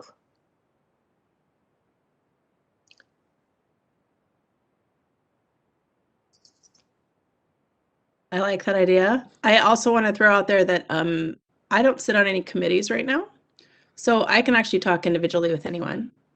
So we can have conversations about some of these things. I think we need to ask our lawyer about that, Heather. I'm sorry. My understanding is that Heather, we couldn't have lunch. What? Heather, we couldn't have lunch. We weren't on. We were on the same committee. No, we weren't. Okay, well, we'll worry about that later. Okay. President Stevenson, can I ask a question? So let's say we do the letter, and in the letter, do we actually lay out what the 1 million will break down into? I think it would. I would probably, Commissioner Wan, go with what the advocates are suggesting, so that we're all consistent. So it would be fairly. My guess is it would be at the sort of level of what I just shared with you. It wouldn't be down to, you know, this position costs this much money, but it would be, so, because there are supervisors who've already heard this and have gotten the level of detail. So if you feel like there were supervisors that were very interested, they could follow up with questions too that they had. Now, I'm just putting myself in the shoes of doing budget advocacy, kind of like what Commissioner Ahn said, that different group will go and talk with different supervisors, and usually then what kind of information do we need, and we definitely will have to know some history and background who could possibly be allies. There's some strategic sessions we need to figure out, I think. Right. Or even if we just had some fact sheets with some bullet points, you know, so that, you know, they say who is in this with you, so we could say what those groups are, for example. Who have you already talked to, so we knew who those supervisors were. Okay. I have a lot of experience looking like a fool in these kinds of meetings, but maybe the rest of you wouldn't feel so comfortable. Yeah, well, Commissioner Wan does, you know, you understand what, because you wouldn't be the only group, right? I mean, you can just imagine how many other groups are doing the same thing. So, okay, so President Stevenson, I'm hearing that a letter is a great start, and I'm also hearing that putting together some more information on the groups that we've been working with, and then, you know, it would really be up to you if you, as individuals, were going to reach out to them on your own, you know, if you knew somebody in those and had a brainstorm with them, you know, on how to coordinate. So. Yeah, so I hear support from Commissioner Weld for using a letter as a mechanism to consolidate messaging, make sure that we're all going with the same ask, so that the work that we do, potentially in partnership with community groups, to our supervisors to do this ask is coordinated and has the same story. So I hear support from Commissioner Wald on that. Commissioner, do you want to make a motion that we do that? And then see if we can get a second. And then maybe we can open it up to public comment and hear from anyone in the public that might want to weigh in on this. And help. Yes, I moved that we have a letter sent by you, Chair Stevenson, that we use as you described, both to inform the members of the board and the mayor, the feelings of the members of this commission, but also as a mechanism to ensure that that we're all on the same page, both as a commission and in terms of our partners. If I could actually interject, I think just if we could include also the content of the letter and just set some guidelines for in the motion, just what would be included in the letter, that would be great. I mean, the guidelines around asking for $1 million. Like just the content of the letter, yeah. So not the language, but just the topic. Correct. Yeah. Just so we have some parameters Okay. of what the letter should include and So who's going to what send we're it. asking for, how much the total is, what we're going to do with it, who the community groups, some, maybe all, that we are working with, and a lot of it about what they have done to get us to this position. Namely, they declared a climate crisis, said they want a climate plan, and what they haven't done, which is give the department enough money to do the job it's been given. Do I hear a second? I will second that. Very Commissioner good and Sullivan important seconds. motion. All right, can we open it up to public comments? We can maybe hear from some of these community members. Yes. All right, I'll share the instructions for making a public comment up on the screen. Please remember to press *3 in order to be added to the queue, and you will have 3 minutes to make your comment. And I do see that we have a couple callers in the queue, and so I will start the timer and unmute our first caller now. Good evening once again, Commissioners. Eric Brooks with Our City San Francisco and Californians for Energy Choice. First, I want to agree with Commissioner Wald that the time for fooling around is over and we need to make some demands of our city government, especially with regard to funding Department of the Environment and what it's been mandated to do. I'm happy to say that I was part of the coalition lobby teams that talked over Zoom over the last couple of months with a lot of supervisors and demanded that your funding not be cut, first of all, that it be expanded, and talk to them about the hub and things like that. And by the way, we also are pushing for in the next budget cycle over $100 million for climate in San Francisco. That's just 1% of the budget. And so the fact that you guys in this first effort are only asking for 0.1% is notable and should be said to these legislators. It's a really tiny amount. And so I just want you to know that the community is ready to get behind you to ask for a lot more, and so that this stuff can get done. Specifically to Commissioner Stevenson, when we spoke to the supervisors, one of the big things we heard was that the current stimulus money is just going to be able to fill holes in the budget that were caused by the corona crisis and the economic crisis that began a little bit before the virus crisis. And so what that means is we need to get the funds from the upcoming infrastructure bill that the president and the Congress is telling us they're going to pass. And that's where that $100 million would come from. And like I said, we are ready to fight with you to get that. The last thing that I want to say is something that hasn't been brought up and is probably, I think, is the most important subject to talk about.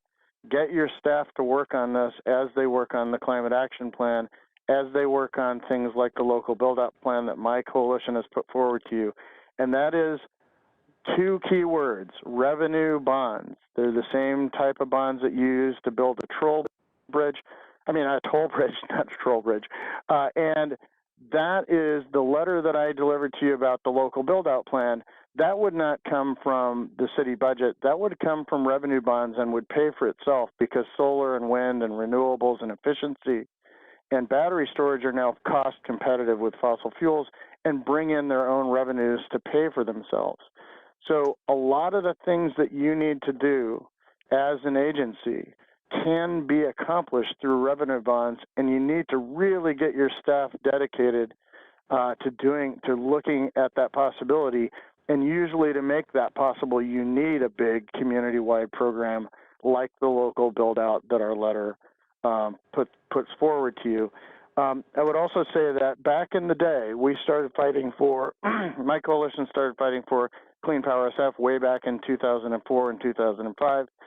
And as we struggled to get that thing off the ground, it was key that the Department of the Environment and the Environment Commission said, we can't reach our climate goals without Clean Power SF. It was your agency that helped us get that program off the ground. and it's your agency that can help us get to the next step of this local build-out, which will be so key to all the rest of this stuff being met. So just once again, we're ready to get your back on asking for $100 million or more for the city to use on climate. And please, if you would, connect my email with Richard Chen and Cindy Comerford so that my coalition is also communicating back and forth about all this stuff. And thank you for putting this forward. Please do send that letter, and we wholeheartedly support that effort. Thank you for your comment. All right, I will unmute our next caller and start the timer now. Hello, Commissioners. This is Joni Eisen, a member of the San Francisco Climate Emergency Coalition. I kind of was going to echo the things that Eric said. I'm thrilled to hear you all talk about this finally. As the climate emergency gets worse, it's so time for SFE to step up for more funding, and as it shouldn't have to be a significant ask for your department, considering that the climate is everything. The climate is what holds us all together. But anyway, I wanted to let you know the Climate Emergency Coalition, the Sierra Club, and constituents have, over the past few weeks, been visiting almost every supervisor with these very asks that Debbie was talking about. And the first one, restore the cuts to funding, they almost all said, oh, that'll happen. And they were pretty supportive of the several $100,000 to do a study to even figure out what the cap might cost to implement. And an important part of that study is to figure out possible funding streams. You know, this is like Debbie, this is just to get everything started. This is kickstarting. This is tiny. It's just kickstart. And then the Clean Energy Equity Hub also is a natural follow-up to passing the legislation for all-electric new construction, because now we have to work on existing buildings and to make this equitable, an equitable transition, it needs a lot of help. People need help with education. As Debbie said, contractors need education, job training, local jobs. That hub can get started for like $500,000 the first year, the same amount the next year, and then between the study and the hub, they can figure out what it should be ongoing funding. So also the federal money, yeah, like Eric said, perhaps the stimulus, but we were saying $136 million, which is 1% for climate. It's 1% of the 2020 to 2021 budget. And we would be happy, and the coalition also submitted budget proposals which had those same things. If you wanted to see what we submitted, I'm happy to give it to you because we have bullet points and everything. And we also would be happy to meet again after the mayor has submitted her proposal June 1st. If you all wanted to come to meetings with us, that would be great. So like Eric said, yes, we are behind you all the way. This is major for us. This is so important. And thank you so much for bringing it to the forefront. Thanks. Bye. Thank you for your comment. All right, I will unmute our next caller and start the timer now. Hi, my name's Sarah Greenwald, San Franciscan, 25 years. I just want to say, well, a couple things. It's very exciting to see the SFE speak up and insist on what it needs to have in order to do what must be done. It does seem that $1 million for climate is a great slogan, but that's tiny. You need to think 100-fold bigger, 100 million for climate. And really that's, as people have been saying, that's a small percentage. But you know, it's easy for us to despair about the climate as the news is getting worse and worse, and the resolutions are flowing freely, and the action and the money is not flowing freely. So to see you all taking this action, it's really terribly heartening. And what I want to leave you with is that you've got to stand up and shout. It's a small step, but you're taking your first step, so it's a really big deal. That's all. Thanks. Thank you for your comment.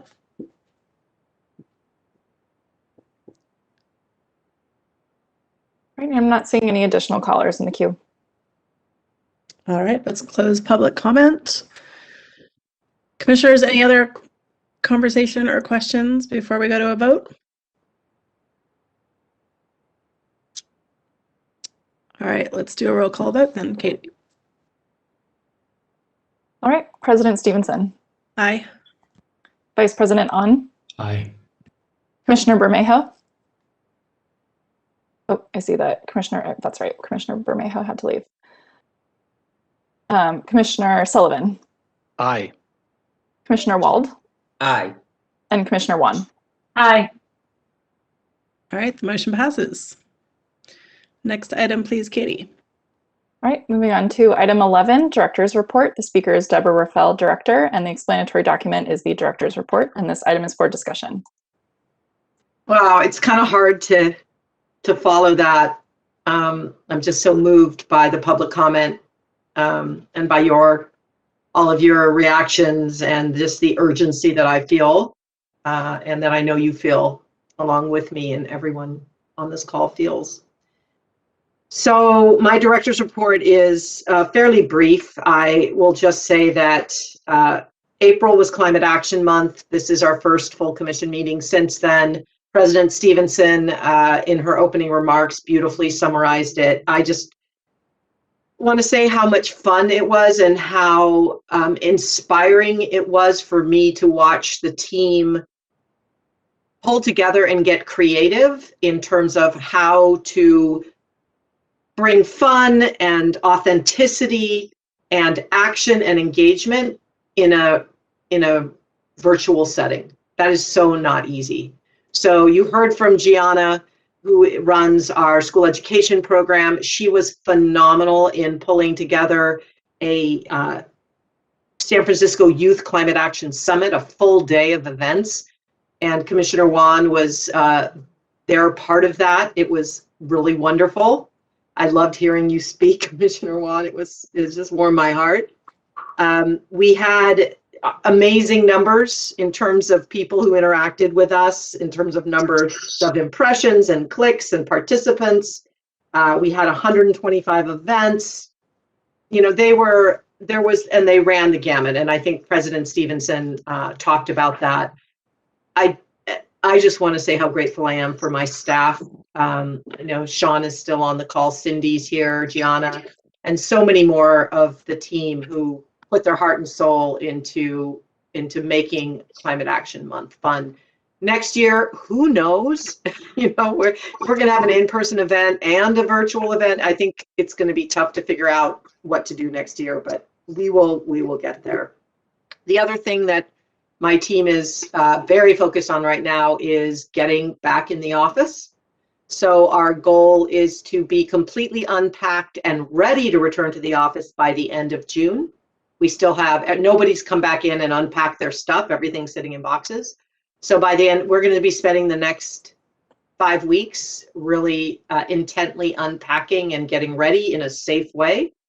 And then we will have a period of time where people may come back into the office. And then at some point, September 7th is my best estimate right now after Labor Day. We will have a must come back into the office. So some way of combination of telecommute and in person. And we will be working through that with staff in taking into account people's concerns, but letting people know what to expect so they can start planning their lives. It's very important to the mayor's office and the mayor that the city staff repopulate the city, that we come to work and go out to lunch and run errands and make the Civic Center feel like a welcoming place. So we have an important role to play in that, as well as an opportunity to be more flexible. And I will let you know more details when I know them. As you may know, the Board of Supervisors is planning in June 15th to have in-person full board meetings, but committee meetings, commission meetings are all still remote until further notice. I don't know, and I have no idea when that actually changes. We're hoping to get instructions on the statewide level from Cal OSHA in terms of how many people, how much distance do you actually need to have in an indoor setting. Once that statewide guidance comes in, then the City Department of Public Health takes it and makes it San Francisco specific. So we're all waiting for some more information. The last thing I will just say that we've been working a lot on is our racial equity action plan. So phase 1 is internally focused. We have 103 actions. We have assigned owners to all 103 actions, and 70% of them are in progress already. So we're not slowing down. We're working on them there, and now we're going to be bringing on a consultant to help with a few of the actions where a consultant is the owner, and it'll be very exciting to see some of the progress that we'll be able to report back to you on the implementation for phase 1, internally focused. Phase 2, externally focused. That is where we're waiting for, on the one hand, we're waiting for guidance from the Office of Racial Equity. On the other hand, we're getting trained on our racial equity tools. We're using them to analyze our programs, and we're thinking about how we institutionalize our work with community-based organizations in a more meaningful, intentional, and co-creational way. So a lot of exciting energy around that I will continue to keep you posted on. It's a journey. There's no end here. It's a journey. And that's it. Commissioners?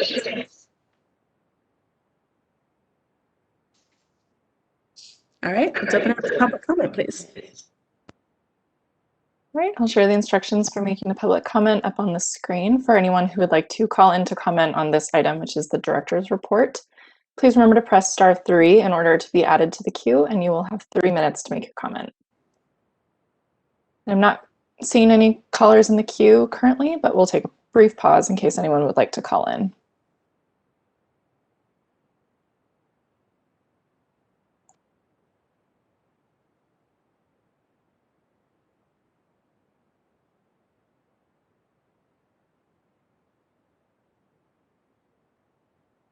And I'm not seeing any callers in the queue.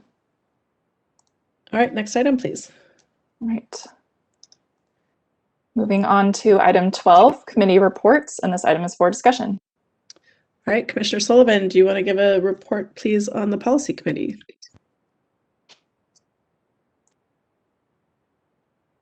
Sure, happy to. Since the last full commission meeting, the policy committee met on April 12th and on May 10th. On April 12th, we were joined by Anne Marie Rogers and Lisa Chen from the Planning Department for a great presentation and discussion on the update to the general plan and the environmental justice communities map.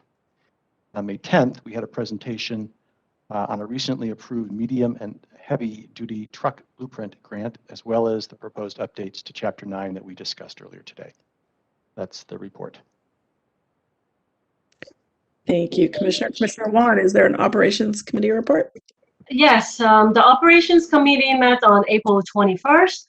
We had a presentation from Peter Barstow on the department's work with the Treasure Island Development Authority on Yuba Buena Island and Treasure Island. We get a firsthand to see how the islands will be redeveloped and with all the green structure. And then we also heard from Asia Mishak on the new SFRecycles.org web app, and we encourage everybody to check it out. It's pretty amazing, and we have some great idea about maybe we can do a snapshot of a photo with an image that we can find where to recycle, but that might be something in the future, but that's very interesting. And then we ended the meeting with a discussion about the committee's ramatage along the land acknowledgement and agree on a statement to be read at our meetings moving forward.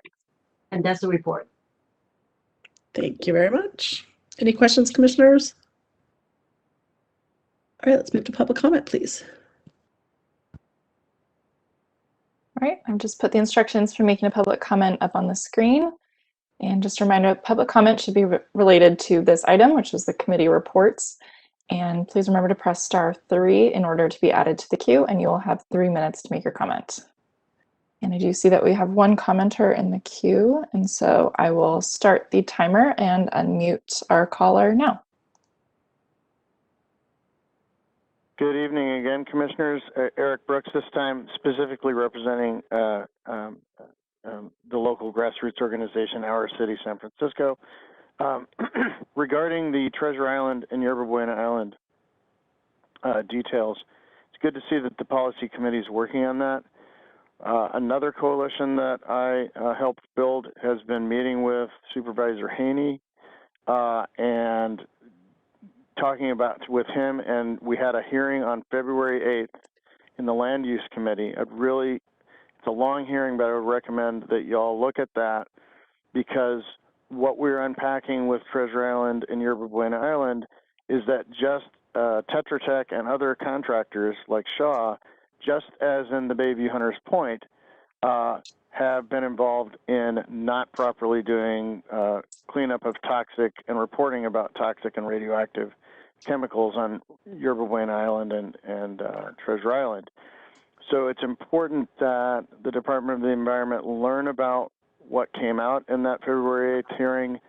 One of the main things that came out about that was finally getting admission from the California Department of Public Health, that the cleanup wasn't done properly. It was the first time they've ever really publicly admitted that. So we were making key new progress on this, and anything that the Department of the Environment does in relation to Treasure Island and Yerba Buena Island, where there's also issues with underground storage tanks and fuel lines, and who knows whether they were observed and cleaned up properly, we need you all to be aware of that. So please talk to Supervisor Haney's office about it, and please also have some staff at least slog through that long hearing on February 8th of this year, so that you're learning about that. And then I have other comments on another issue that I'll bring up during your item 14 new and future agenda items. Thank you for your comment.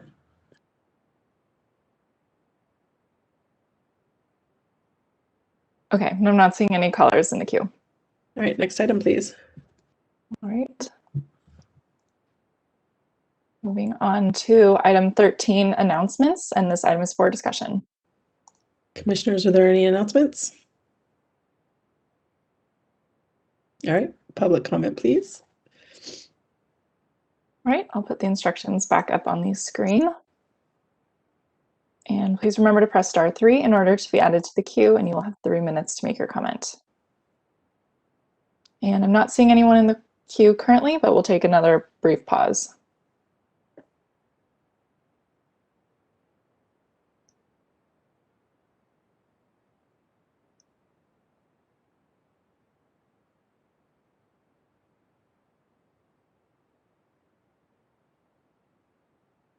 All right, I'm not seeing any callers in the queue.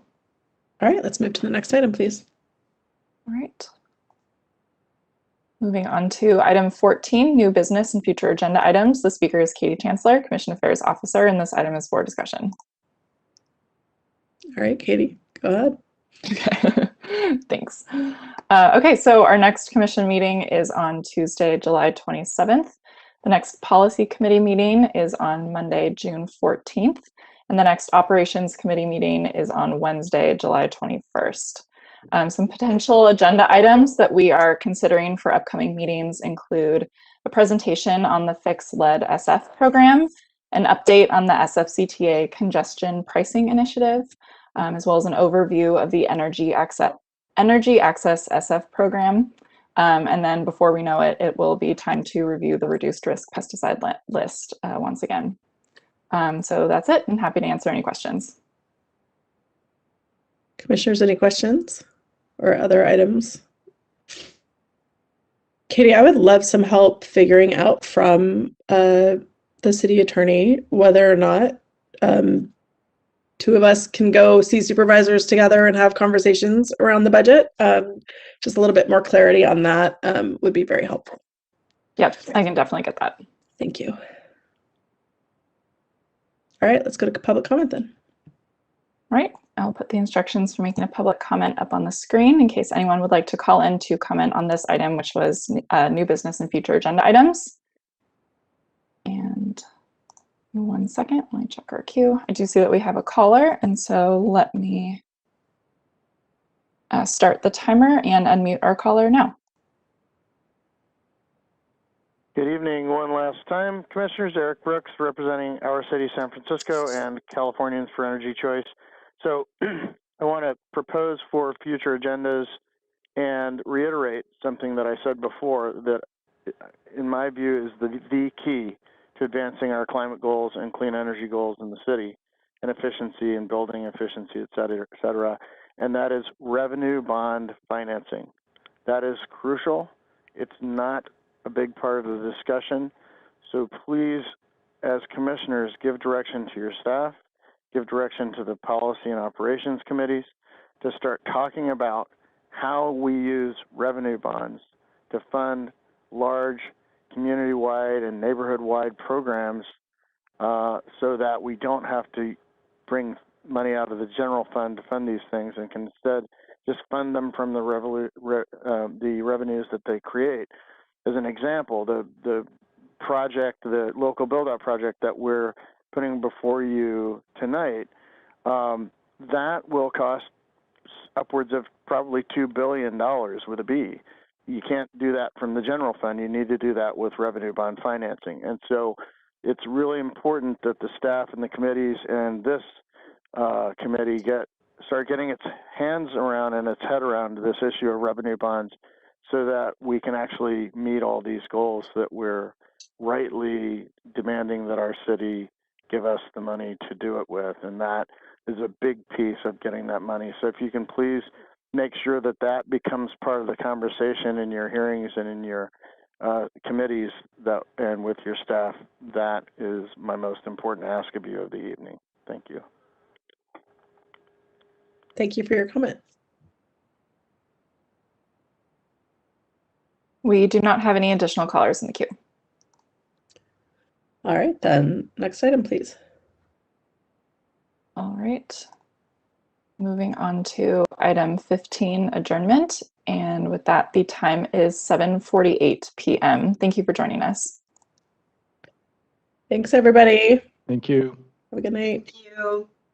Night.